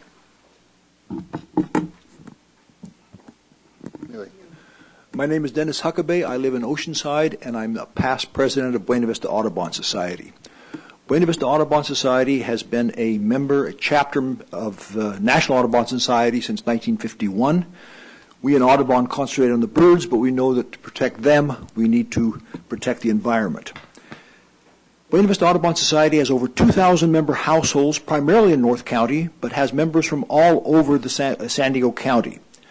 Our nature center is located on the shore of Buena Vista Lagoon, and we own 3.5 acres of land on the lagoon. We hosted over 7,000 visitors to our nature center last year, and we provided nature education classes for over 5,500 children. We have been a responsible voice for nature education in North County for almost 70 years. With our nature center on the lagoon and as property owners on the lagoon, and with our large membership throughout the county, we believe our voice should be heard. We are not a small group of disgruntled landowners. But our nature education programs are in jeopardy. We can barely see the lagoon anymore from our nature center because of all the freshwater cattails. The lagoon is filling up with sediment. It is dying from delays. What is best is a saltwater lagoon open to the ebb and the flow of the tides, and that is clearly stated in Sandag's final environmental impact report. Thank you. Thank you. Daniel Muhe, followed by Scott Sterling. My name is Daniel Muhe, and I live at 2375 Jefferson Street in Carlsbad in the dream home I built 20 years ago on the banks of the Buena Vista Lagoon. I speak to you this morning as the treasurer of the Save the Freshwater Buena Vista Lagoon Foundation. We represent hundreds of condo and homeowners around the lagoon and up the hillsides in Carlsbad that see the lagoon. This lagoon was one of the first ecological reserves in California. It has the second largest bird diversity of any lagoon in San Diego County, and it's the only freshwater coastal lagoon in California. We have come to the conclusion, because of the mitigation credits, that we need to compromise and work towards a solution that everybody can live with. Something that's not been mentioned so far is that this lagoon has been filling in with runoff from the city of Vista through a creek. It's been filling in with sewage spills from the city of Carlsbad over the years, so nobody knows what's at the bottom of that lagoon. There have been some minor borings done, but not nearly to the depth that it's going to be required to be cleared out if it's going to actually have a tidal flow. The sand at the bottom of that lagoon is about 10 feet above sea level. The excavation project is huge. You're talking about taking 10 feet of earth out in dozens of acres of land. And the saltwater proposal is only a small 100-foot wide river coming in and out. That takes away the entire body of water and leaves us with a mudflat for all of the rest of it. I encourage you to give us the 6 months to work this out. We have good relationships with Matt Hall and Oceanside. Thank you. Thank you. Scott Sterling, followed by Bob Schultz. Is there a Scott Sterling? Yes, sir. Oh, there you are. There you are. Good. Scott Sterling.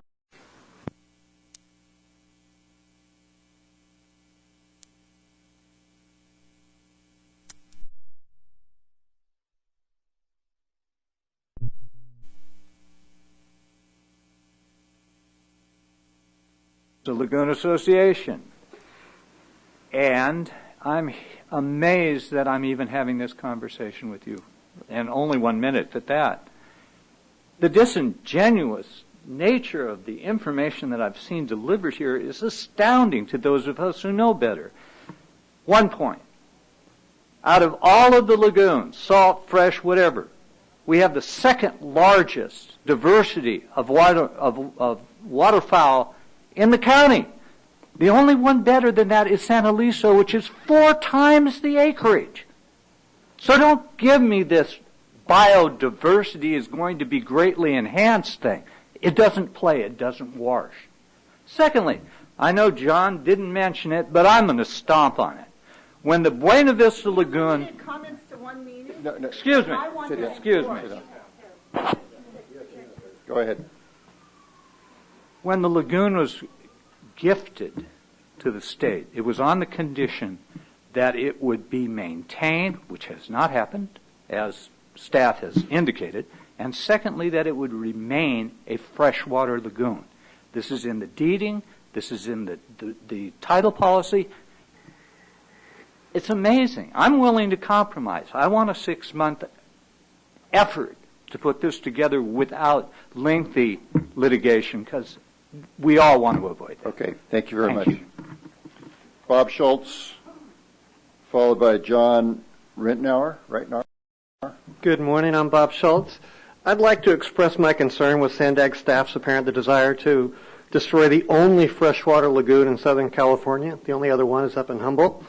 While the language calling this project a restoration of a saltwater lagoon is inspiring, it's also misleading. The Buena Vista Lagoon was a freshwater lagoon before the weir was installed, and a simple visit to the site will show any of you that want to look, the freshwater level is consistently above that weir and still separated from the ocean by countless tons of naturally deposited beach sand. While this completely unique freshwater habitat is underappreciated by the agencies desirous of creating new saltwater habitat, a noble goal, wildlife of all types and species have flocked to it in numbers not found elsewhere in coastal San Diego. Its 225 identified species are second only to the San Eliso Lagoon at 4 times the size. Southern California's only freshwater lagoon is clearly a unique and important habitat to species that rely on it. While the impact of eliminating this unique freshwater lagoon to create a saltwater habitat might be financially sensible, it will be environmentally brutal. Over 180 acres of critically scarce aquatic habitat will be summarily destroyed and replaced by less than 30. In closing, I implore you to not destroy San Diego's only freshwater lagoon. Thank you. Our last 2 speakers, John Rittenauer and followed by Diane Nygaard. Good morning. I am John Rittenauer. Thank you for your time and your service to us. I'll put this aside, targeted for 3 minutes, and say simply that we favor the freshwater alternative. We strongly oppose the saltwater alternative. It is not remediation, it's re-engineering. The home that we have in Oceanside is 8 feet above the lagoon. We're not above the habitat, we're a part of the habitat. We are concerned about flooding. We're concerned about smells. I'm old enough to remember the Bataquillas Lagoon and how many miles away you could smell, and that is not very supportive of not only property, but a whole environment that people in the entire area enjoy. I'd like to suggest on the basis of safety, on the basis of ethics, well, you're going to kill the animals. And I'm sorry, from an ecological standpoint, they may not swim upstream. You already have the diversity. You have a wonderful environment. We're not disgruntled. We are certainly content. But please consider not certifying this particular resolution. Thank you. Thank you. Our last speaker is Diane Nygaard. Good morning. Good morning, Chair, Commissioners. Diane Nygaard, President of Preserve Calavera, representing 3,700 North County families. And I do accept your thank you for not bringing all 3,700 of them with me today to say that we support the saltwater alternative. Yes, thank you. The majority of people in North County support the saltwater alternative, and we've been working on this issue for over 15 years, not just in the last year. There was no new information that came out here today. And I would warrant there is probably no project coming before you that has had more technical study than this project. The decision should be based upon the technical information, not politics. The technical studies support the saltwater alternative. The wildlife permitting agencies who will determine if you can impact that habitat support the saltwater alternative. The people of North County support the saltwater alternative. Your staff supports the saltwater alternative, and we urge you to support the saltwater alternative. The CEQA process provides for conflict resolution. Let the process determine that. Thank you. Thank you very much. Okay, we will close the public hearing at this time. I thank everybody for coming down this morning and giving us your comments. I apologize for maybe butchering a name or two, but we really do value what you've had to offer to us. Okay, I will open council discussion and comments. First on the list is Mayor Blakespeare. Yes, thank you. Thank you to all the speakers who came today. I was wondering if staff or maybe a representative from Carlsbad could give some specificity around what exactly would be happening in this 6-month period. If we were to grant that, what would happen? What would you do, or what would the groups do? What would Sandag do?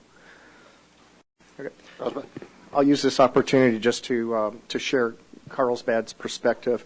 First of all, I do want to thank Keith. I was a brand new council member almost 10 years ago, and I was assigned to Buena Vista Lagoon, not foundation, but the lagoon and the restoration. I went into a room with, I guess there was probably 12 or 14 different agencies and stakeholders, and nobody could come up with any kind of solutions. In fact, I went home that day and told my wife that this was exactly the example of what government gets in its way. This was exactly the example of it. Then we asked Keith, as a representative from Sandag, to take the lead on the EIR, and thank you, Sandag, for doing that. I think that's the only reason we've even gotten close to where we are today. So Sandag deserves a ton of credit for stepping up to the plate in a room full of governmental agencies who pretty much couldn't get out of each other's way. So we've gotten a long ways in 10 years with the EIR. And several months ago, the city of Carlsbad agreed with the saltwater alternative. But then recently, Mayor Hall was approached by a large number of residents who asked for simply having a 6-month delay in the decision. And a lot of the same speakers we heard here today spoke at our council meeting and said a couple of things that I liked hearing. One of them was compromise, and another one was collaborative efforts. We don't hear that very often from people who show up to city council meetings, so that got my attention. All they asked for was a 6-month delay. They didn't say make any decisions on anything else. They want to work together as a group. and see if they can come up with some compromises. So the council took a vote, and a 4-1 vote to come to Sandag and ask Sandag to give this 6-month delay and let the residents see if they can come up with some kind of compromise. This lagoon's going to be there for many generations, so 6 months isn't going to make a huge difference, especially when it was brought to our attention that there's not a lot of time requirements on this, that the 6-month delay isn't going to jeopardize any kind of funding or any kind of shovel-ready grants or anything like that. So the question to you, Catherine, is what are they going to do? Not 100% sure, but 6 months is not an unreasonable request for let them go into a room, let them all talk, and let them see if they can come up with some good compromise. I think the compromise that was brought up in from some of our speakers at the Carlsbad Council meeting was that some people wanted an absolute freshwater alternative. Some people wanted an absolute saltwater alternative, and the compromise from the freshwater people have already been, they've already moved forward and said, all right, we understand freshwater is probably not going to happen. How about the freshwater saltwater compromise, the combination? So I think that the council looked at this and said, all right, they're starting to make some headway. Why cut their heads off, especially when there's no urgency to this? So Mayor Hall made a motion. The council voted 4-1 to come forward and ask for a 6-month delay. Thank you very much. Catherine? Could I just follow up? So does the city or Sandag have any role in this, or is it facilitated, or is this just sort of ad hoc, informal people who are getting together? I think this is the residents who have ownership in the area. They want to feel heard. They want to feel like there were some chances for negotiation. If they're thrown thrown the all saltwater alternative without having the opportunity to be able to compromise with the freshwater saltwater alternative, they feel as though they haven't had a chance to be able to stand up for what is happening in their backyard. And in fact, some of them even spoke and said it's actually our property. And when we talked about, I think one of the speakers said something about Mayor Hall supports eminent domain. That's not accurate information. And I personally will fight everything I can to keep from having to do eminent domain of people's property, especially if they have the opportunity to have a 6-month cooling off period and a chance to compromise. I'd like to get Kim's perspective on the role Sandag, if an extension were to be voted on, what would Sandag's role be? Yes, we're not necessarily standing in the way of a requested extension. I think that's up for the board to discuss and decide. I would say staff can be there. We were asked to be sort of the technical lead, the CEQA lead, to just bring this process forward. That is what we have done. I think any further discussion and compromise really is going to need to be led by the two cities, Oceanside and Carlsbad, working with the residents. We will be there in terms of being the technical support, being able to answer questions that came up through the CEQA process and the technical studies. I'm not so sure that Sandag would be the most advantageous for the whole process for Sandag to be the lead in trying to negotiate, broker a decision. Okay, can I just make one more comment? So I'm not sure if we should be granting this extension, but I definitely think that any sort of negotiations that are going on need to be grounded in realities, because we have had this happen in our city numerous times where residents can think that they have a solution, but it's not grounded in the scientific realities or the technical engineering realities or coastal commission realities or whatever those are. So, to have the two cities actively involved or Sandag involved so that it doesn't stray too far, I think that would be key if we do decide to grant the extension. And I also, of course, would like to hear from Oceanside. And I'll leave my comments at that. Thank you. Okay, Mr. Lowry. Thank you, Chair. So I have a few comments. My first comment is from city staff, and it says, contrary to a statement made by one of the speakers, the City of Oceanside would not have a direct role in the construction of the Buena Vista Lagoon Enhancement Project, and therefore would not be involved in exercising eminent domain as part of this project. So the eminent domain is off the table as far as the City of Oceanside is concerned. I don't think Carlsbad can do anything about it either, but perhaps the state can, or the feds, but we're not going to do it in Oceanside. So my second comment is a question of our Sandag Council, and if you would just give us a general comment on litigation. There have been some comments today, certainly threatening litigation. I'll say that staff has been thorough in the preparation of the draft or the EIR that's before you today, and that includes not only employing their expertise but also employing environmental consultants with a lot of experience and outside counsel with a lot of CEQA experience throughout that process. That being said, with any kind of a controversial project, there are always arguments that can be made challenging an EIR. That is always a costly endeavor for both sides. There are steps that can be taken along the way there to try to mitigate those costs and even to pursue discussions and settlements that can help to mitigate those costs along the way as well. I won't comment on the validity of any potential arguments that can be made. If we were to see a lawsuit, we could certainly brief you in closed session and let you know the strengths and weaknesses of any arguments that are made. Great, thank you. I've got a question for Mr. Greer. If you could address the intent, I made notes on all these comments, and it seems that the people who think that we should give the extension are the people who totally believe in the freshwater alternative. I didn't hear much of a discussion about anything else. There was no discussion on the hybrid. I heard a little bit of that, but not very much. So my conclusion is that the intent of granting this extension is simply to give the proponents of the freshwater alternative a little bit more time to get their case together or whatever. I don't understand, other than delaying this for 6 months, what impact that is. Are you seeing the extension as being, the agenda item doesn't say anything about an extension. So can you offer a little bit of comment on that? Well, I think, SANDAG's primary goal is one of collaboration and cooperation. That's what 18 jurisdictions sit around for. So from my perspective, that's a good thing. I think the question asked, as Mayor Blakespeare asked, is what's that process look like? And that's what's still kind of fuzzy to me. If it's one of inclusion, where all parties, including ones that have a disagreement or ones that are state and federal agencies are involved with, and they can come up with a compromise solution and bring it back to SANDAG, that's a positive. I don't know, but I haven't seen what that process looks like.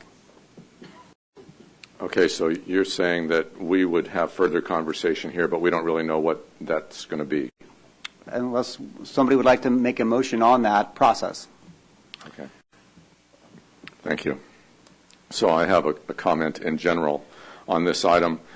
In the community of Oceanside, we just burned 1 year's worth of personal resources and time and money on a ballot box initiative that failed. And in that time, I asked some of the same people who are here speaking today to please talk about the Buena Vista Lagoon issue. And they said, no, our priority is this other ballot box initiative. And so here we are. We've come to this moment in time, and we have people asking this board to take an extension that may or may not do anything. So my request is that in the future, because we can't do this now, that if people have community issues, they focus on the larger community issues. In fact, the organization that I spoke to some of the principals in, their name is, the Buena Vista Audubon Society, so I think they have influence over the lagoon and what we're talking about today. So I think it's really important, rather than getting on some kind of political soapbox, to discuss with the representatives what the issues are in advance of it coming to this body, where almost everyone on here has no knowledge about what we're discussing today. So I'm not speaking to any individual in particular, but I am speaking to the board members of the Buena Vista Audubon Society, who I specifically asked them to educate us on this item, and they chose not to. My personal individual priority is to represent my community and the region, and the months of time and meetings that I've spent on this item indicate that the saltwater alternative is the alternative we have to do if we want to be able to move this forward at all, because all the state agencies have told us, no matter whether people think there's some collusion there or not, the state agencies are on record telling us that they will accept nothing other than the saltwater alternative. So we can choose today as a body to extend our time by 6 months, but I believe we are delaying the inevitable, and I'm going to suggest that we approve the recommendation of staff today. So I thank everyone who's here for being engaged in this communication. I resent that the people of Oceanside have decided to vote for someone to take my place on this board, because we will have no representation. Whoever takes my place will not be engaged in these issues. They're just going to be here wasting their time to make $150. So I think that we as a community and as this larger community, we have to engage together, to work together and collaborate on our futures. Our mutual future depends upon us having self-respect for the individuals who we work with, ourselves, and for the community and for the environment. So just to come in and say the fish aren't going to be as prolific as they are right now if we do one or the other alternatives is not sufficient to make a deciding influence on all of these people. So I want to thank everyone for being in this discussion today. Thank you. Oh, no motion I'll yet. make the motion. Are you making a motion? Yes, I'm making the motion that we approve the recommendation.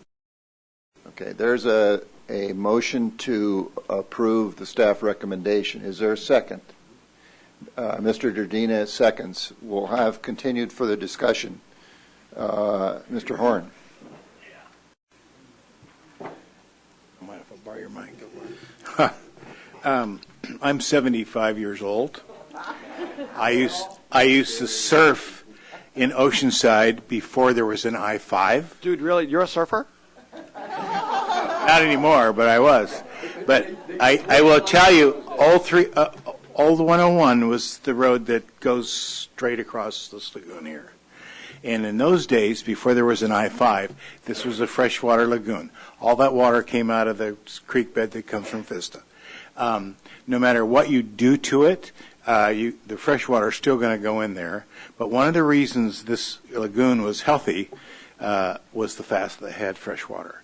And so I think, to me personally, and I won't be here again to make any other votes, but I think it's a mistake to make it salt water. I really do. I realize what the state wants, and they want to hold your money, but no, please. I just think it's a natural occurring freshwater lagoon, and I think it should stay that way. And the Audubon Society would not even be there if there weren't as many birds there as there are. It's very healthy as far as the birds go. As far as mosquitoes go, we have abatement control, and we spray them all the time. Anyway, that's my opinion. So I'm going to vote against the resolution because I think you ought to give them whatever they want time to do this. You're making a major decision on this waterway, which has existed for hundreds of years, and just because somebody wants to have a freeway or whatever, you're going to change it to salt water. I think that's wrong. Thank you. Mr. Minto.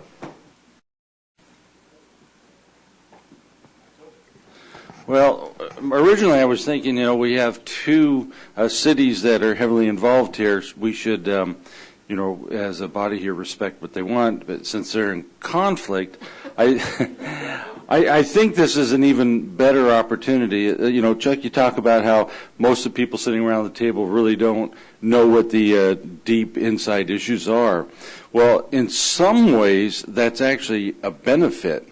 And the reason why I say that is if we give them an opportunity to talk about this for another 6 months, one thing's going to be for sure. When it comes back, we're going to know that you've had that opportunity. And if you didn't come to a resolution, there's no definitive collaboration solution, then you know what? Then we will make the decision. And based on that information that comes to us, I think that the people that are in that community that live, the cities that are involved, they're going to have to respect that the fact is that I, for instance, living in the city of Santee, I have absolutely nothing to gain, nothing to lose by what happens in that region. So what I want to do is I want to hear the specific information. I'll make a decision based on that information. And if it's in opposition to what some of the people want, that's the way it happens. If it's in opposition to the other side, then that's the way it happens. We're not always going to be happy with the decisions that is made by an elective board. But there are a lot of people around this table that are willing to make that decision, regardless of whether or not we maybe hurt the feelings of somebody. But somebody has to make the decision. I'm in favor of giving an extension because I think we'll give you that 6 months. You can't come up with a resolution, then we'll make it for you. I think that's fair. Thank you. Mayor Dedina. Yeah, I wanted to thank everybody for a couple of comments. Just, I think a comment on the quote compromise, a saltwater freshwater system. An estuary, by its very definition, I'm going to read the definition of an estuary, is a partially closed body of water formed where fresh water from the land meets and mixes with salt water from the ocean. It's an estuary by definition is a combination of that. I have a lot of faith in Mendel Stewart of the Fish and Wildlife Service because I worked with him to help restore the wetlands of South San Diego Bay, where you have the Otay River, which is a free-flowing river. And in fact, when it rains, it's actually a pretty fast-flowing river of fresh water that meets South San Diego Bay. As a result of that restoration project, it created probably the best fisheries habitat and reproduction habitat in all of Southern California, as well as creating the most extensive migratory bird habitat and one of the most in all of the United States. In fact, we have 27,000 terns that nest at the south end of San Diego Bay, and we're going to continue to do more restoration because we know that's the most effective way of expanding fisheries habitat as well as flood control and endangered species management. So when people talk about compromise in terms of both types of systems, you're talking about the same thing. It's a saltwater system. I work extensively with wetland conservation from California all the way down to southern Mexico, where I was this weekend. And there's a whole series of lagoons on the southern Oaxacan coast, which is just north of Guatemala. But it's interesting, the locals there, when the lagoons close off, the locals actually hand open them because they know that those systems are a lot more productive, and for fisheries especially, when they're open to the ocean. I've seen what happens in Imperial Beach when our lagoon closed to the beach and we killed all no living. Everything died in the lagoon. We could try to keep our estuary open, so to the ocean, despite water quality impacts from the Tijuana River. And Supervisor Hunt, you know, those lagoons in Oaxaca are super good for surfing, so maybe we can get down there sometime. But anyway, I heard the comments, but ultimately there are no historic freshwater lagoons on the coast of Southern California. Those areas historically were always open to the ocean.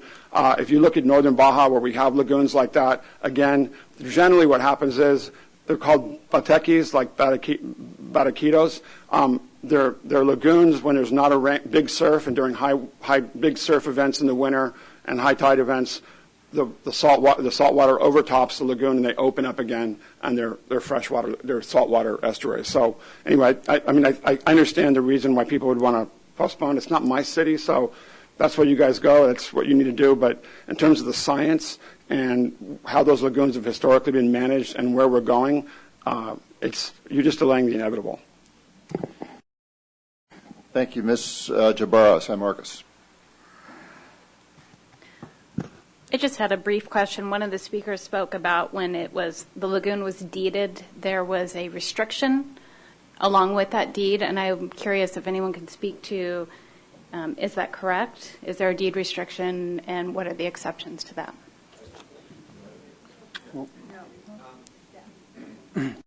Chairman, would you like to have a staff response, or somebody from the audience? Go ahead, Keith. So Mr. Tenalia, who has a lot of history, is also very knowledgeable about that. I don't know the details about the actual deed restrictions. We can look that up. But both Ed Pert from the California Department of Fish and Wildlife, who actually owns the land, and Mr. Tenalia, whose history goes way back as a family, can speak to that as well. So, Chair, I will defer to them. Come on up and respond, please. Thank you. So the WIRA was created and installed by my family in the Army Navy Academy back in 1971. And when that deal was put together, and they are on all our title reports, there's an agreement signed by the City of Oceanside, City of Carlsbad, and Army Navy Academy that states no ocean water from the Pacific shall ever be allowed into the lagoon. You can look those up. They're public documents. And as far as, being in the real estate business, easements just can't be revoked unilaterally. We have title insurance, and it's on our deed. So you can feel free to look it up. Any title company can send the information over to you right away. But it is recorded. It is on our properties. Okay. Thank you very much. You bet. Thank you. So I would think that would be one of the first questions that you would want answered. Is there a restriction? Can those be removed? Do they expire? I think that's a pretty pertinent question. Okay. Good point. Thank you. Supervisor Roberts. Yeah, I didn't know if John wanted to comment on that. It seems to me pretty fundamental from my It does sound fundamental. I think ultimately what I'm hearing is that it's a factual question that we'll have to get some background on. I'm sorry that we don't have that definitive document for us today. Let me make a quick comment, and I don't want to cast aspersions on my colleague, but he's only half right. He's right in that there are, as I think all of us, there's a natural freshwater flow. I have some history with this that many of you wouldn't be aware of, but probably 35 years ago, I was involved with a project that's right there on the lagoon, a major project. And we did a study of the area, the whole lagoon, but in particular the area east of the freeway. There is no question in my mind, based on the work that we did, that was subject to tidal flow, as Mayor Dedina was speculating. You can look at the plant material and everything else, and you can tell it has been influenced by salt water, not just fresh water. So there was a tidal action there, and the only reason why there isn't is because you have a weir.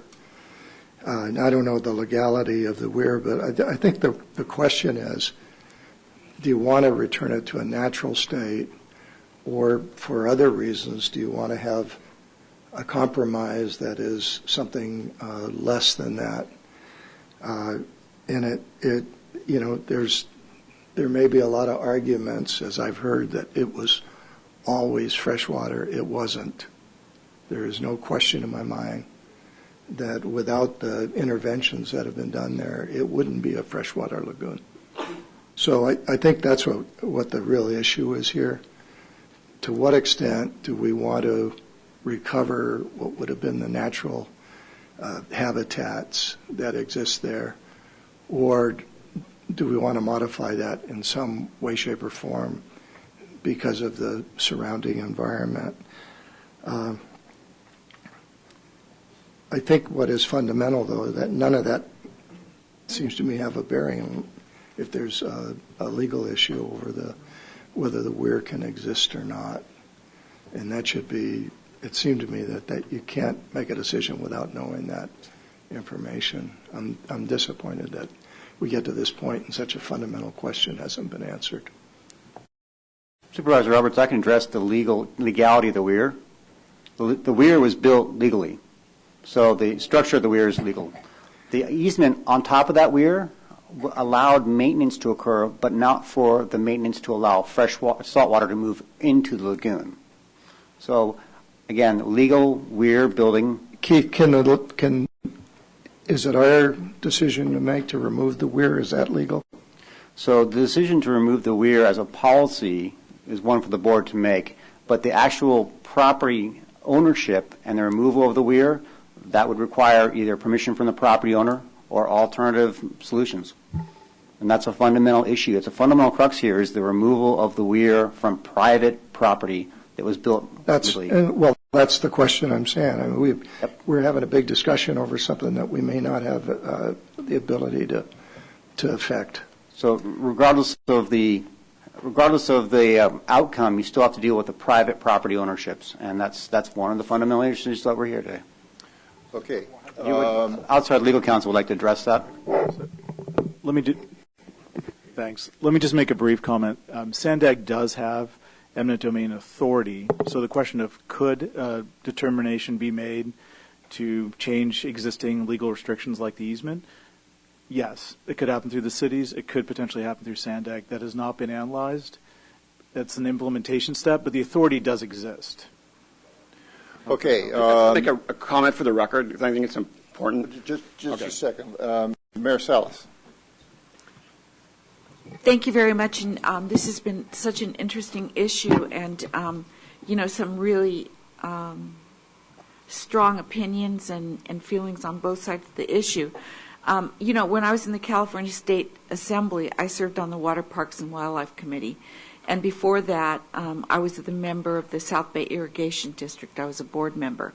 So I learned more about hydrology and waterways and water systems than I thought would ever be practical in my life. But, I'm drawing back on that experience kind of to make my decision today. So, what we learned a lot in Water Parks and Wildlife was about the health of our rivers and the health of our beaches. And one of the crises that we have, especially in San Diego County, is the lack of, that we don't have this natural sand replenishment in our beaches. And that is caused by artificial barriers being put in our waterways, in our water systems. And one speaker actually that was in favor of the saltwater or the freshwater alternative actually said that, the sand is building up so high in the lagoon right now that it's 7 feet above sea level. Well, that makes sense because the natural flow of the sands and the waterway flows has been stopped by the weir. So, and also, serving on the Sweetwater Authority and looking at our own watershed, Sweetwater watershed, and how that water is allowed to ebb and flow. The water becomes salty at times and fresh in times, and it depends on the tides, and it depends on the flow of the runoff. And that's a healthy thing. It's a very healthy thing. And as a matter of fact, that has allowed that water district to do water demineralization rather than desal.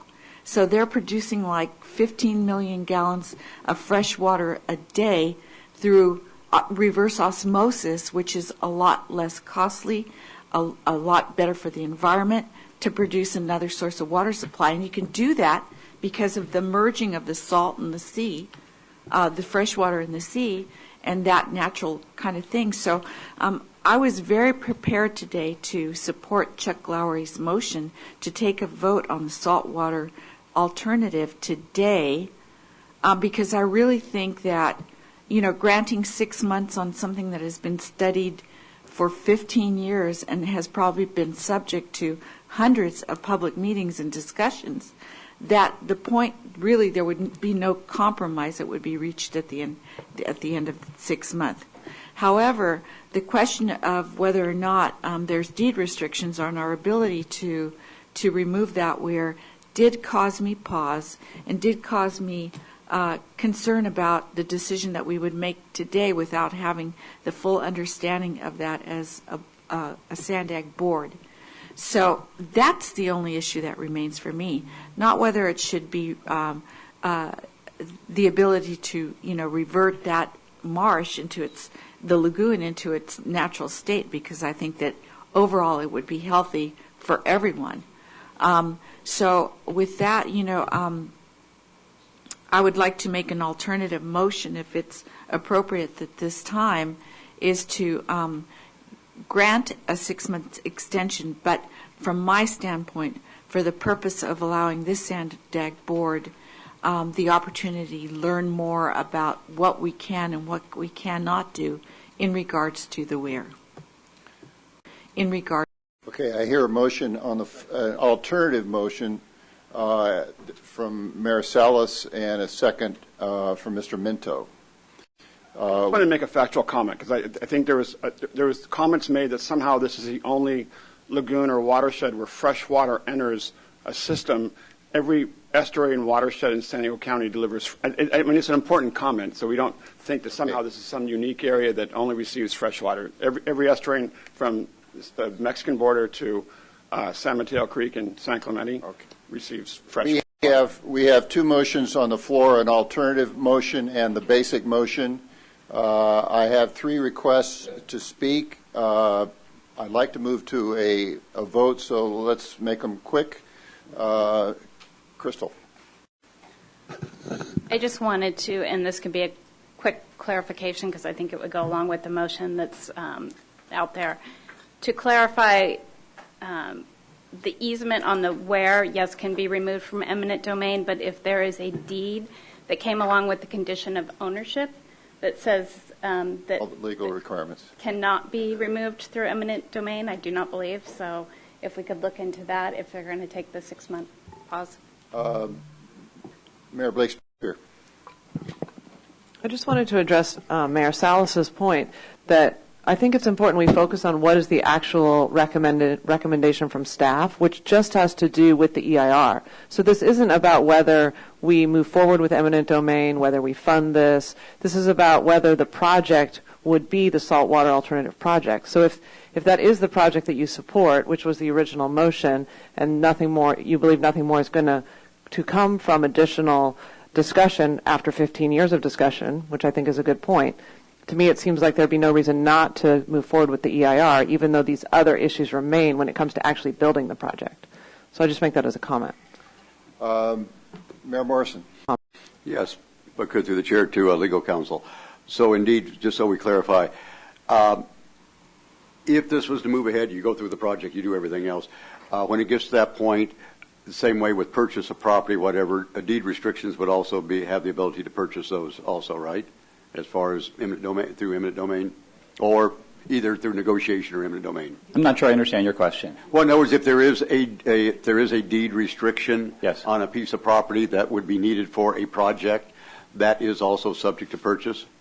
That ultimately, if there's a deed restriction between two private parties, and we are seeking to acquire property that was built according to that, then that would certainly have eminent domain implications to it. So in other words, the fact whether if there are deed restrictions or not really doesn't apply here. I think what we really have to look at is a public a part of those deed restrictions? If there's deed restrictions between two private parties, I'm unaware of a situation where that can limit the public's use of its property, but ultimately we'd have to really see the scope of that restriction. Thank you. Okay, we have a alternative motion first. The alternative motion, if I can restate it, is to grant a request of Carlsbad for a 6-month extension and to have this brought back in 6 months. Is that correct? Yes, for the specific purpose of analyzing the legal issues. The legal issues. Is everybody clear on that alternative motion? Please vote.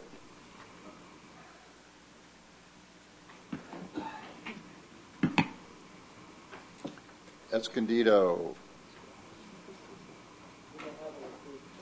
Poway. He's gone. So voting is closed. That passes 52 to 47. Is that clear? So the alternative motion passes. We will extend the 6-month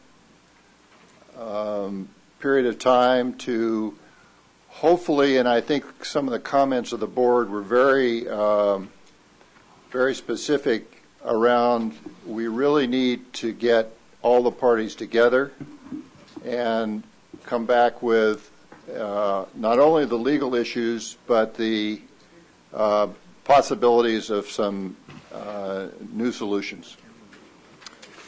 Thank you very much. Nothing's going to change. We will take a 5-minute stretch break and then come back for our last item.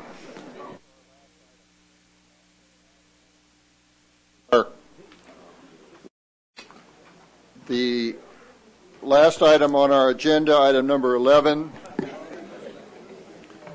This is San Diego Forward, our 2019-2015 regional plan, and we want to provide some information on our network concepts and our outreach efforts that we have been making. So I'll turn the podium over to Muggs.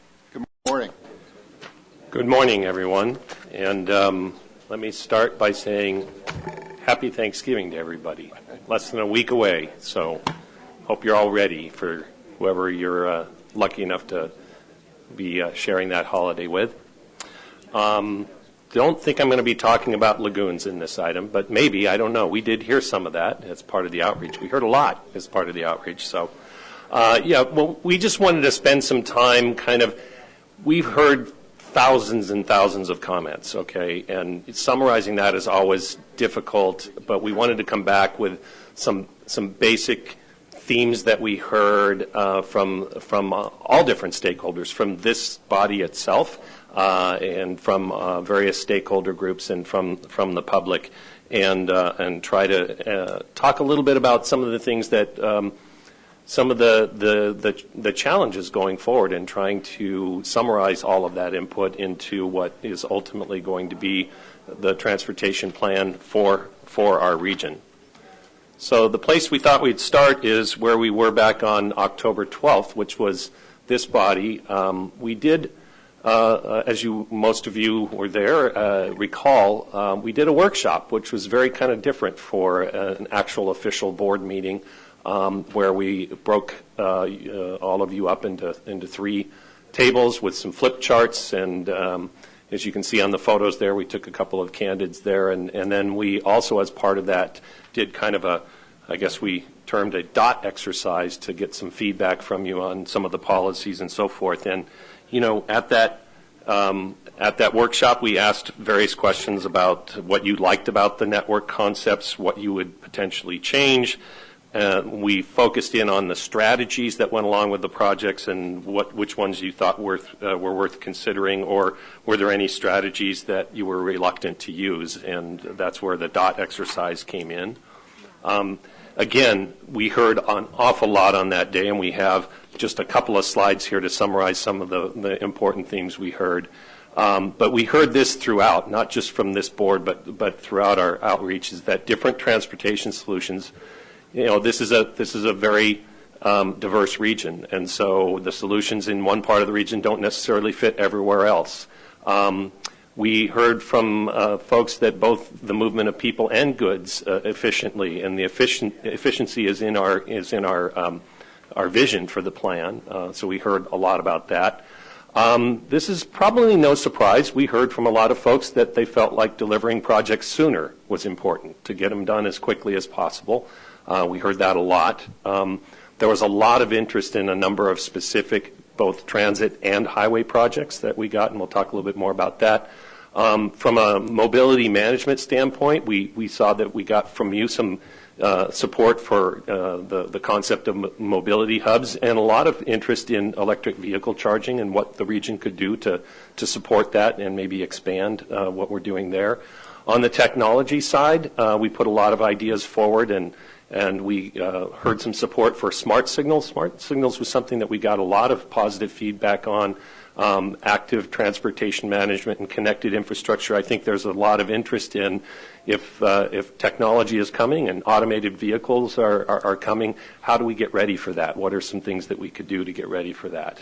And then we just thought we'd spend a little bit of time talking. We spent some time on the policy side, particularly on this concept of pricing.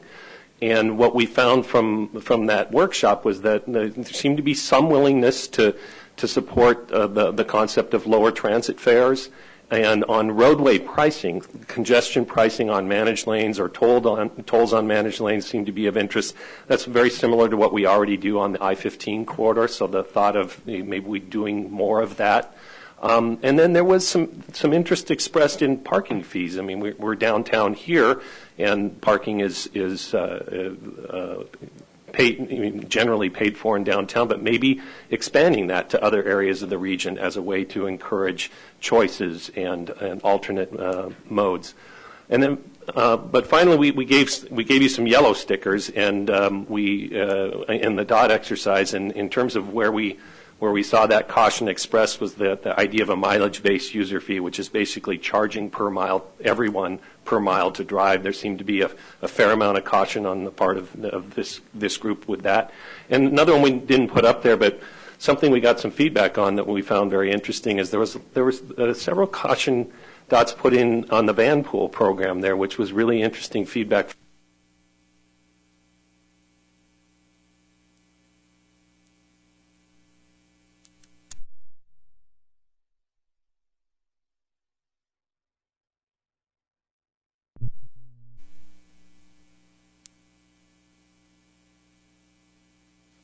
So that's something that we're looking into as well.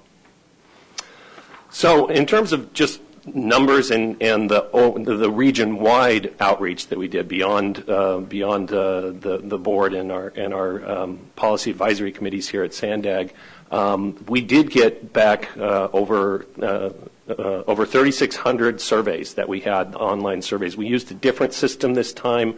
If you go back to the 2015 plan, that's definitely an increase in the number of surveys we received. We got a lot of over 6,000 visits to the website. In terms of just sheer comments received back, we got nearly 2,500 and almost 6,000 in terms of social media engagements. And then we had about 1,200 people attend, between the open house, the community conversations, and then the 30 workshops that were hosted by our community-based organizations. We had over 1,200 people, and the map there shows the community conversation locations are shown in, I think that color's gold, yellow, gold, and then the blue is the community-based organization events that were held around, just to show you the geographic area of what we were able to accomplish. I wanted to just spend a couple of minutes talking about our community-based organization outreach efforts, because that's something specifically that we put a lot of effort into.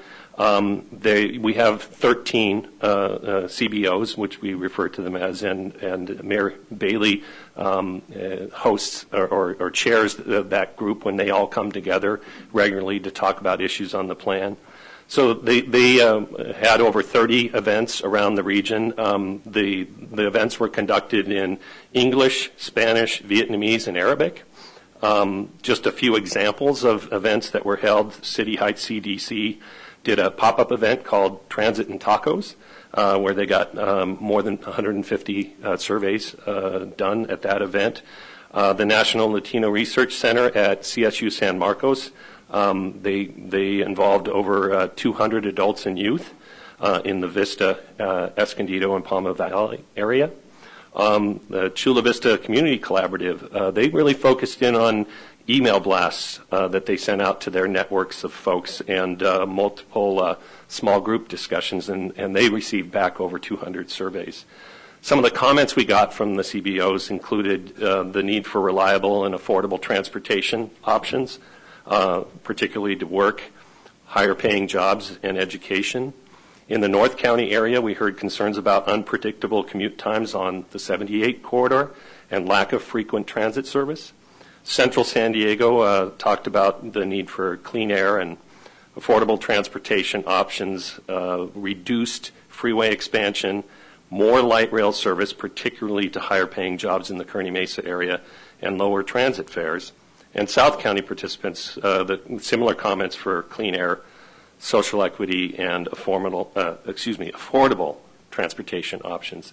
And we're still working on finalizing all of the reports from the 13 different organizations, but we just wanted to highlight that because these groups really have taken a lot of time to go out in their own communities and bring in some voices that we don't always hear from on a project like this. So more generally, what we heard in our outreach, this is what we heard at kind of a compilation from all of the events that were on that map that I showed earlier. So not too surprising. Again, the concept of, one size doesn't fit all, that there's different types of transportation needed in different areas, in different sub-regions. This issue of efficiency comes up again when it comes to access to jobs and other important destinations for all modes of transportation. Reducing congestion is a theme we hear over and over again throughout the region. There are many that call for more transit and active transportation options, safer places to bike and walk. And then when you look at the support for specific projects and doing them quicker, we heard a lot. We did hear calls for more rapid transit, but we heard a lot of calls for the Purple Line as a trolley, as a light rail, as opposed to a rapid. We heard that quite a bit. And further rail corridor enhancements along the Los Angeles corridor, along the coast. For the regional highway system, we heard specifically about routes 52, 67, 78, and the I-5 North Coast corridor. Those are probably the specific routes we got the most feedback on.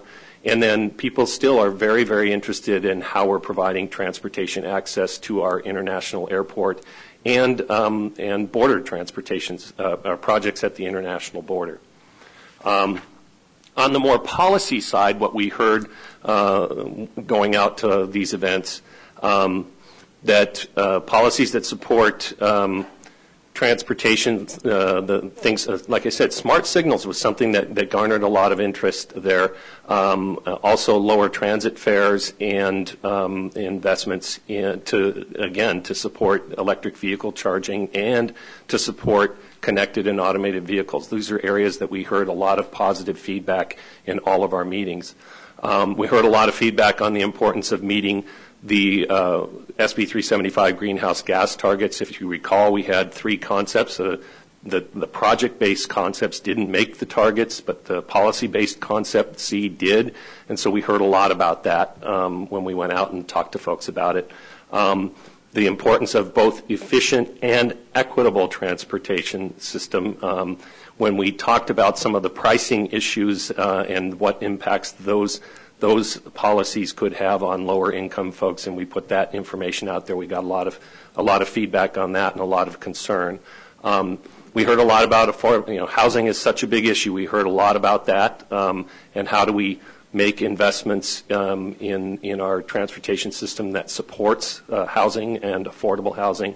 And we did hear a lot about projects that facilitate goods movement and job creation. We had a follow-up meeting in East County with the East County Economic Development organization, and they talked about the importance of transportation infrastructure for goods movement and the location of logistic firms in East County. So the last thing I just wanted to talk about is where does this all lead us? There are some challenges that we're going to have to deal with moving forward. The desire for early project implementation, everybody wants their projects early, but we're doing that when we've got lower revenues than we had in our last plan and higher costs. So that's going to be an issue to deal with. There are deciding on which projects. There are trade-offs that we're going to have to consider between things like light rail and rapid. How are we going to deal with the Transnet projects? Are they going to be exactly what was in the measure, or are we going to maybe re-envision some of the projects that were included in Transnet? We got some feedback, some interest in the pricing policies, but putting those together, do we need legislation? That's going to be important. We got a lot of feedback, positive feedback on lower transit fares, but people also want more frequent service. So how do you add more frequent service while you're actually lowering the fares? How does that work from a budgetary standpoint? And then obviously meeting our more ambitious greenhouse gas targets when we're trying to deal with the lower income folks as well. So the last slide I have is just a reminder of our schedule. We're right here in the fall of 2018. We just finished up the outreach on the concepts. We're going to be developing draft scenarios for another round of outreach right after the first of the year. Bring that back, and the goal is in the spring of 2019 to select a preferred alternative leading to the adoption of our plan in accordance with your direction in early 2020. So that's what I had to share with you today. Wanted to get your feedback on if we've missed anything or any thoughts that you have on the outreach that so many of you participated in our community conversations. If there's feedback that you have that we've captured the right things as we move forward to the scenarios. So thank you very much. As we move forward to the scenarios. So thank you very much. As we move forward to the Thank you, Muggs. I want to recognize the fact that many board members were involved in these community conversations. Mayor Salas, Mayor Bailey, Council President Cole, Mayor Morrison, Mayor Wells, Councilman Member Alicio, Mayor Zito, Blakespeare, Mayor Abad, and Voss. All of us were out there in various forums and various activities trying to reach out to the various stakeholders in our communities. Any observations? And I'll start with Mayor Salas. So I wanted to thank Muggs and all your staff. You did a great job at beating the bushes and getting so many community people out. And this topic is so dry and esoteric that it's really hard to get people to engage in it. So you really did a great job, and I really think that the Cheetos that you brought to the meetings too were helpful. I just wrote that down. Yes. So I think you ought to advertise that a little more, that there are free hot flaming Cheetos. The hot flaming really go well in the South Bay. But, one of the things that I thought that we didn't really discuss so much as a board is, the implementation of AB 805 and what that means to Sandag relative to how we work with the MTS. Now that MTS has bonding capacity, how do we coordinate with them to make sure that we're working in sync and getting projects that are relevant done together. And then also the requirement that the Transportation Committee reports to the Assembly on a yearly basis relative to how we're moving transit forward, how it relates to greenhouse gas reduction, and also the funding component of that. So, how are you planning to address the Assembly's requirement on that?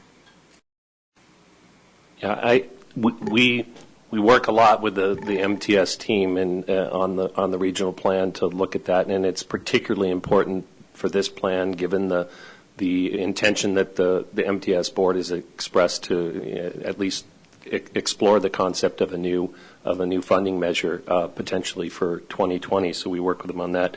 The first report by the Transportation Committee to the legislature was approved. It was a few months back. But I can get the date. We did the first one of those, and we have it in our work plan to be continuing to do that, and we work with the transit operators to put that together. So we did our first one, and I just have to get you the date on it. Okay. But we had it submitted.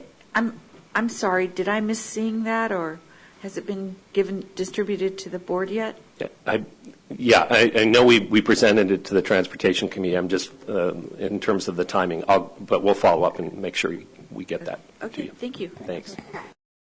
Mayor Salas, and I meet regularly with Paul Jablonski of MTS and stuff, and so we have been coordinating in terms of their process or the MTS board's process for the development of a potential funding measure for 2020. So a lot of the projects and the lists and stuff we are coordinating on for the regional plan. Okay, thank you.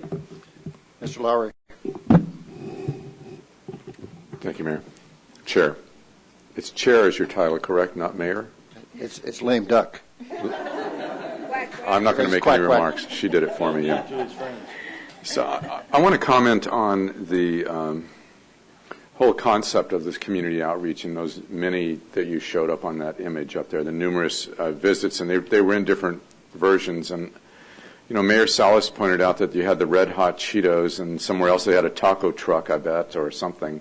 And all we had in North County was, duck food.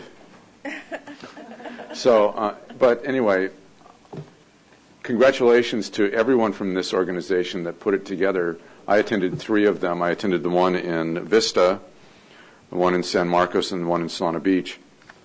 2 of them were very similar, and the other one was more of a community gathering at that one building.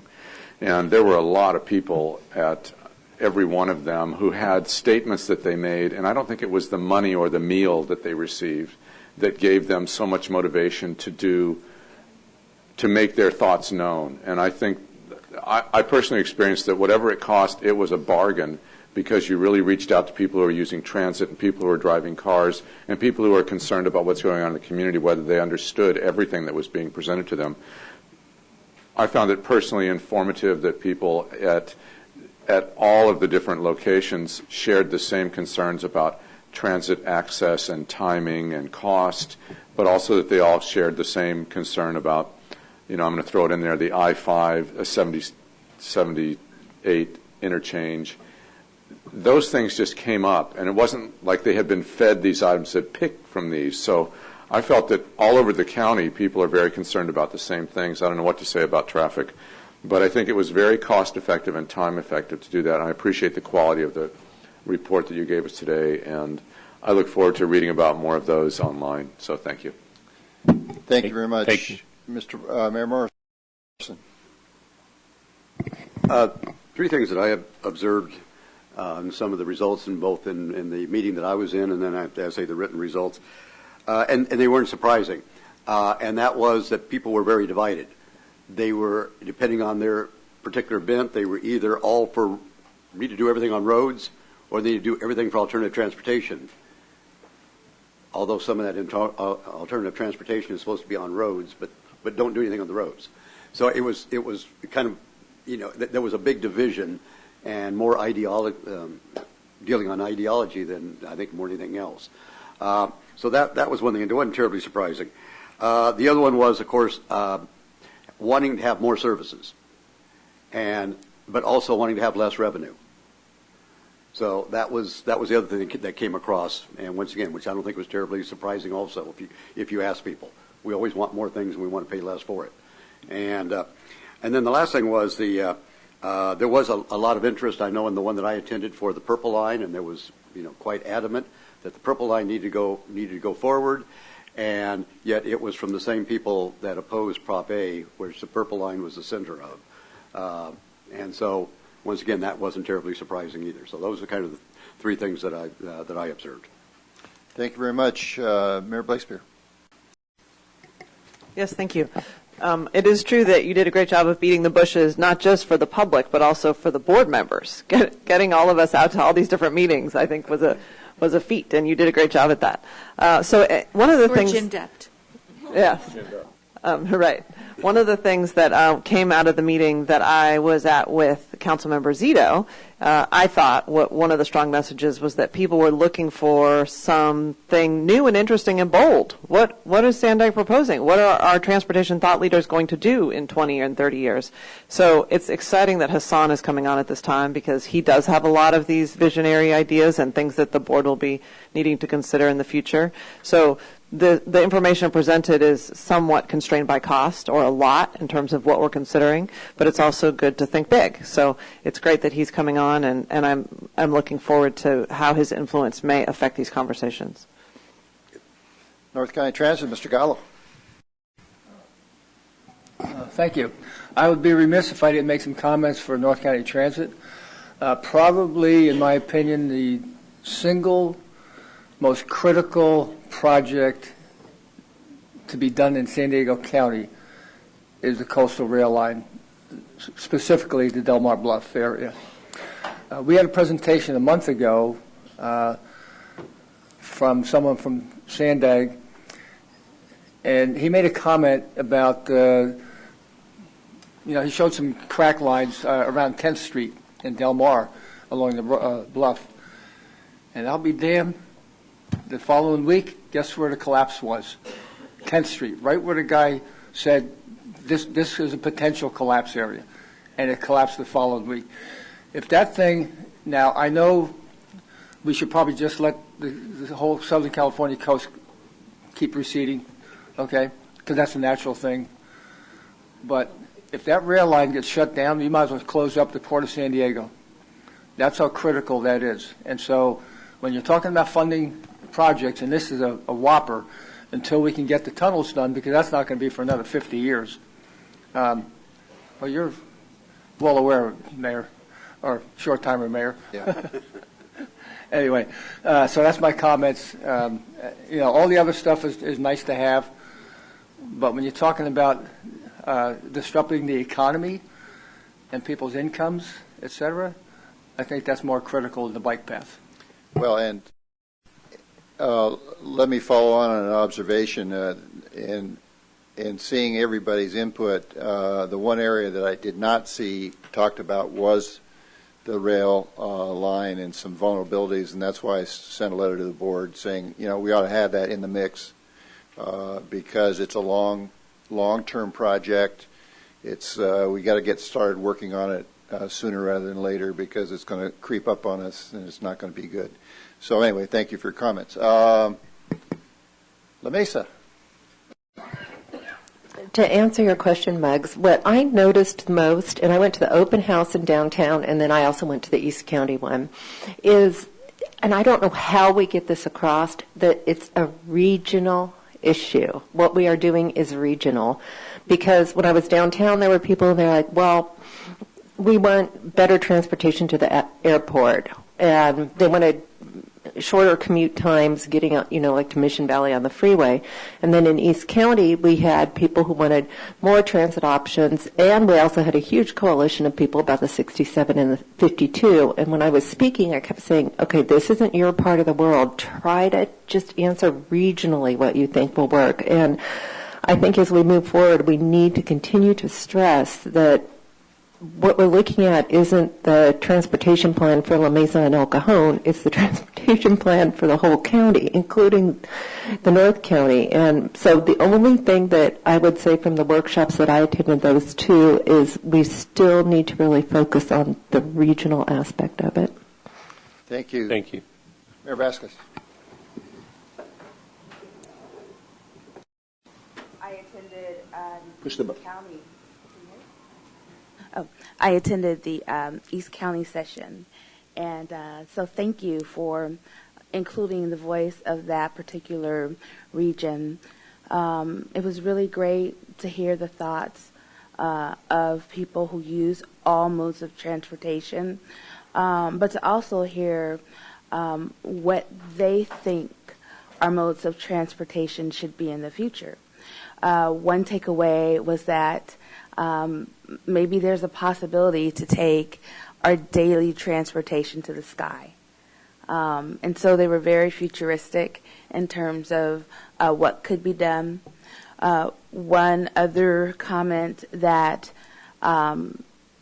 resounded regarding public transportation was timing and the amount of time it takes to get from one part of the county to the next, and how we can address that particular issue so that more people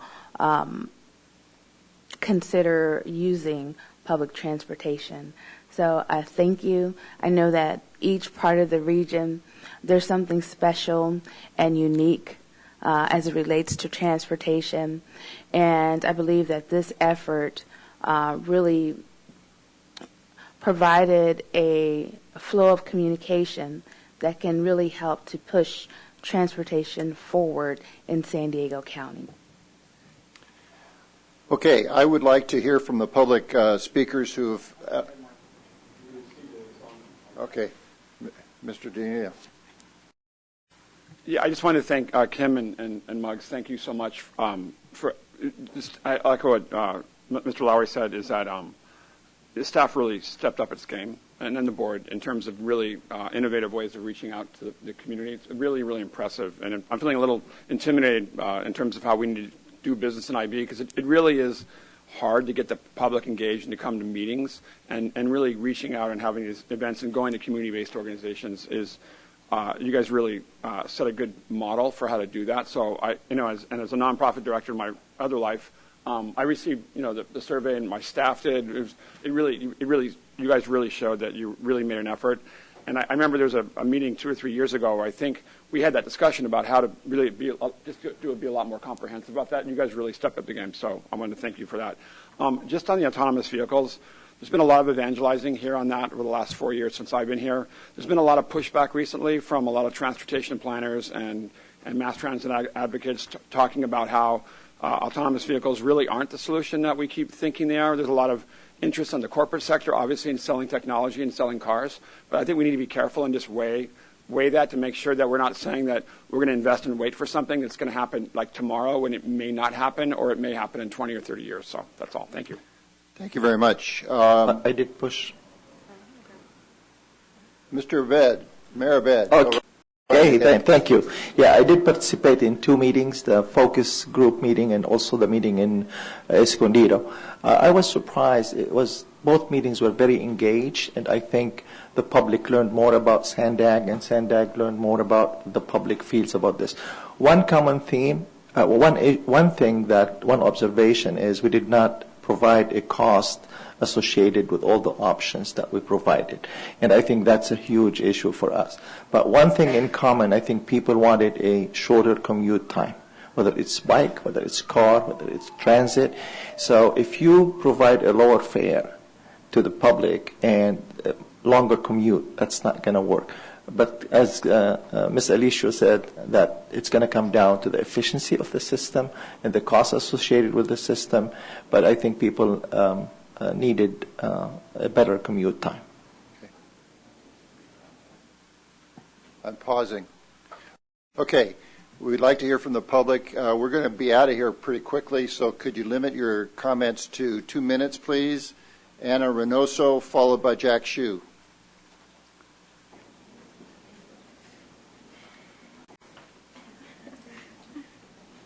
Oh, wow.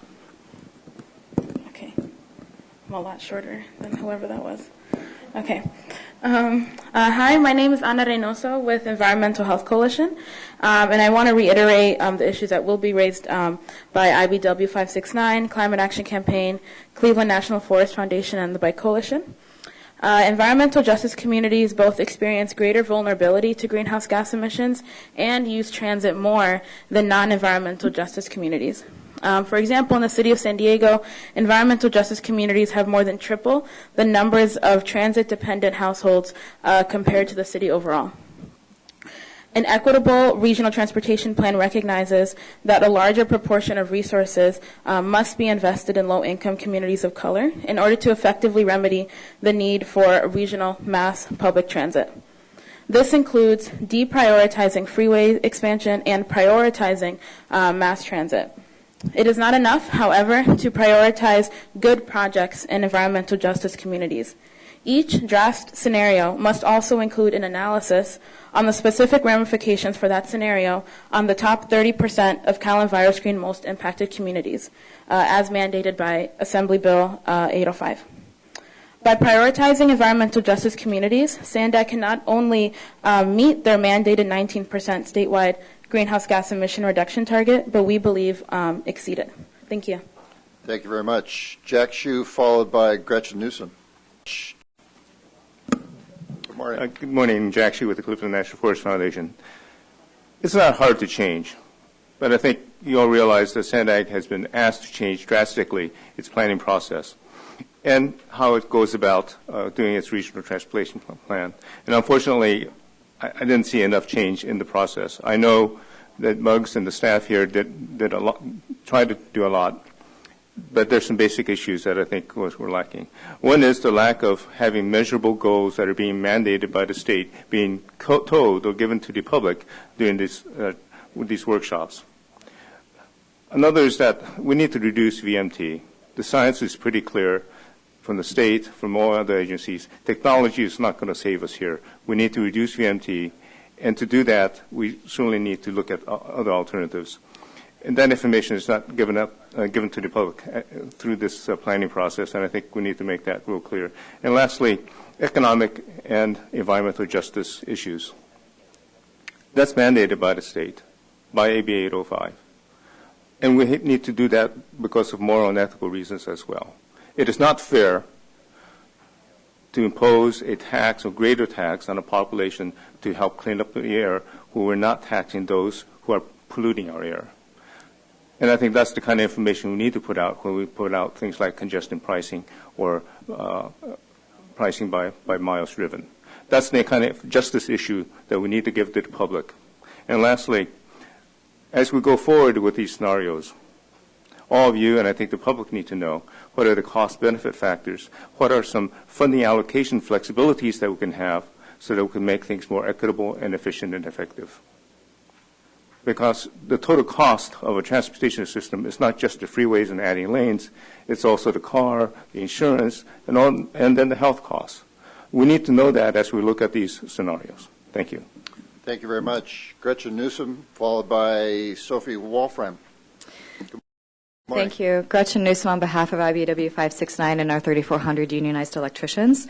We are here in support of the recommendations of our partners that you've already heard from, CAC, EHC, CNFF, Bike Coalition, and the Sierra Club, and you'll hear from a few more.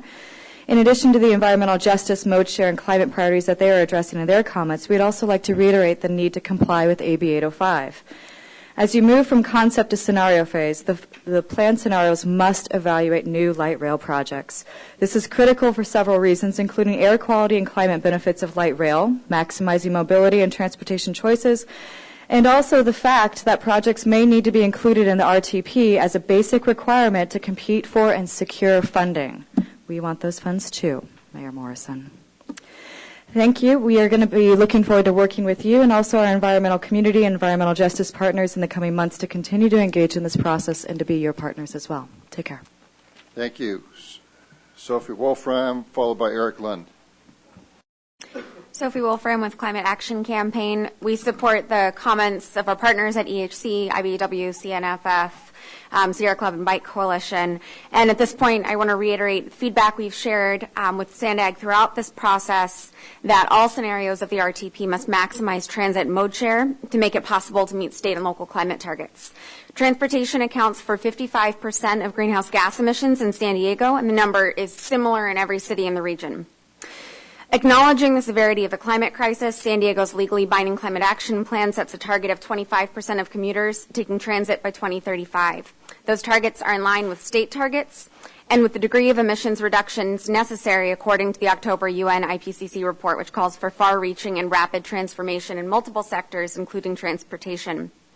Meeting San Diego's mode share targets would benefit the region as a whole by reducing congestion, slashing our contribution to climate change, improving air quality, and strengthening the regional transit network to offer convenient, affordable, and useful service.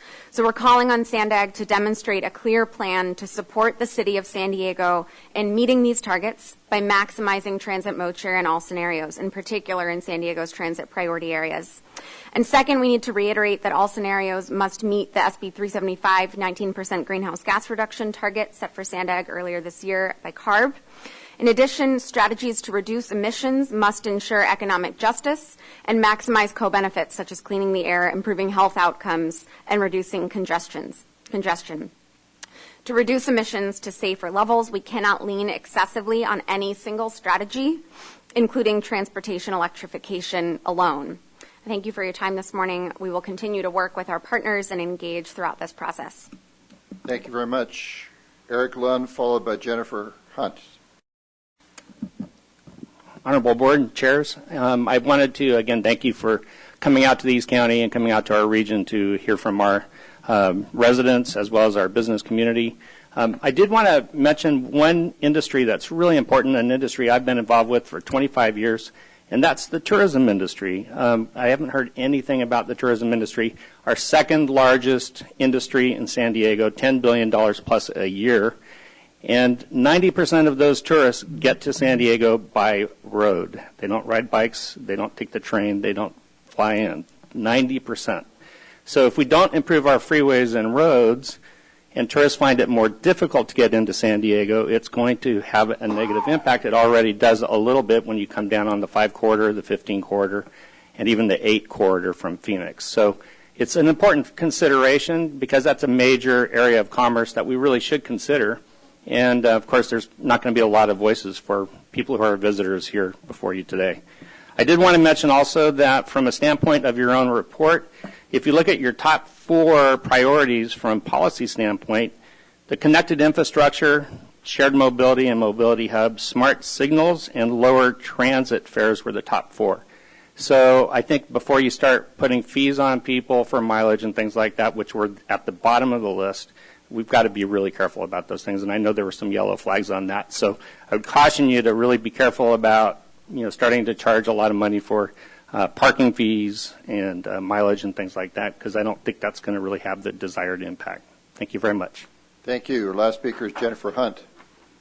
Thank you. Hi, Jennifer Hunt with the San Diego County Bicycle Coalition. We support our partners who have already spoken, and we also want to reiterate the need for open trolley carts and more bike accessibility on buses and mass transit. We understand that light rail is very good, and mass transit can help move a lot of people when you start to combine those modes by using your bike and having a place for you to put your bike, for example, on the trolley and not be intruding the ADA section or people with disabilities. There's not a lot of room, so we really need to make that very important and provide that opportunity. So thank you. Thank you very much. Close that item. Thank you, Muggs, very much. Good information. Ron, did you have something? Very, very quickly. First of all, in view of how long it took us to get the mid-coastline, those things don't happen overnight. I was glad to see that there was mention of the Purple Line because the preliminary planning has to get started. I mean, it's still, if we were lucky, it's well over a decade away because of the work involved. The other thing, just briefly, I just returned from Asia, and among other things, I saw 4 incredible examples of skyways, one of which is in a park that's handling 5 million people a year, well beyond anything that we have, at very low cost and at very high capacity with even 6-passenger vehicles. You know, I know that in our long-range plan we've got some at least mention of these, but I think these things are going to happen faster than some of the other things we're talking about. So hopefully I'll be bugging you from a distance. Not you, Terry, but the rest of them. Good. Okay, so, I'd like to remind the board that our next meeting, policy meeting, is December 7th at 10 a.m., and our next business meeting is December 21st at 9 a.m. Those are because of the holiday schedule. And with that, we are adjourned. Thank you all very much.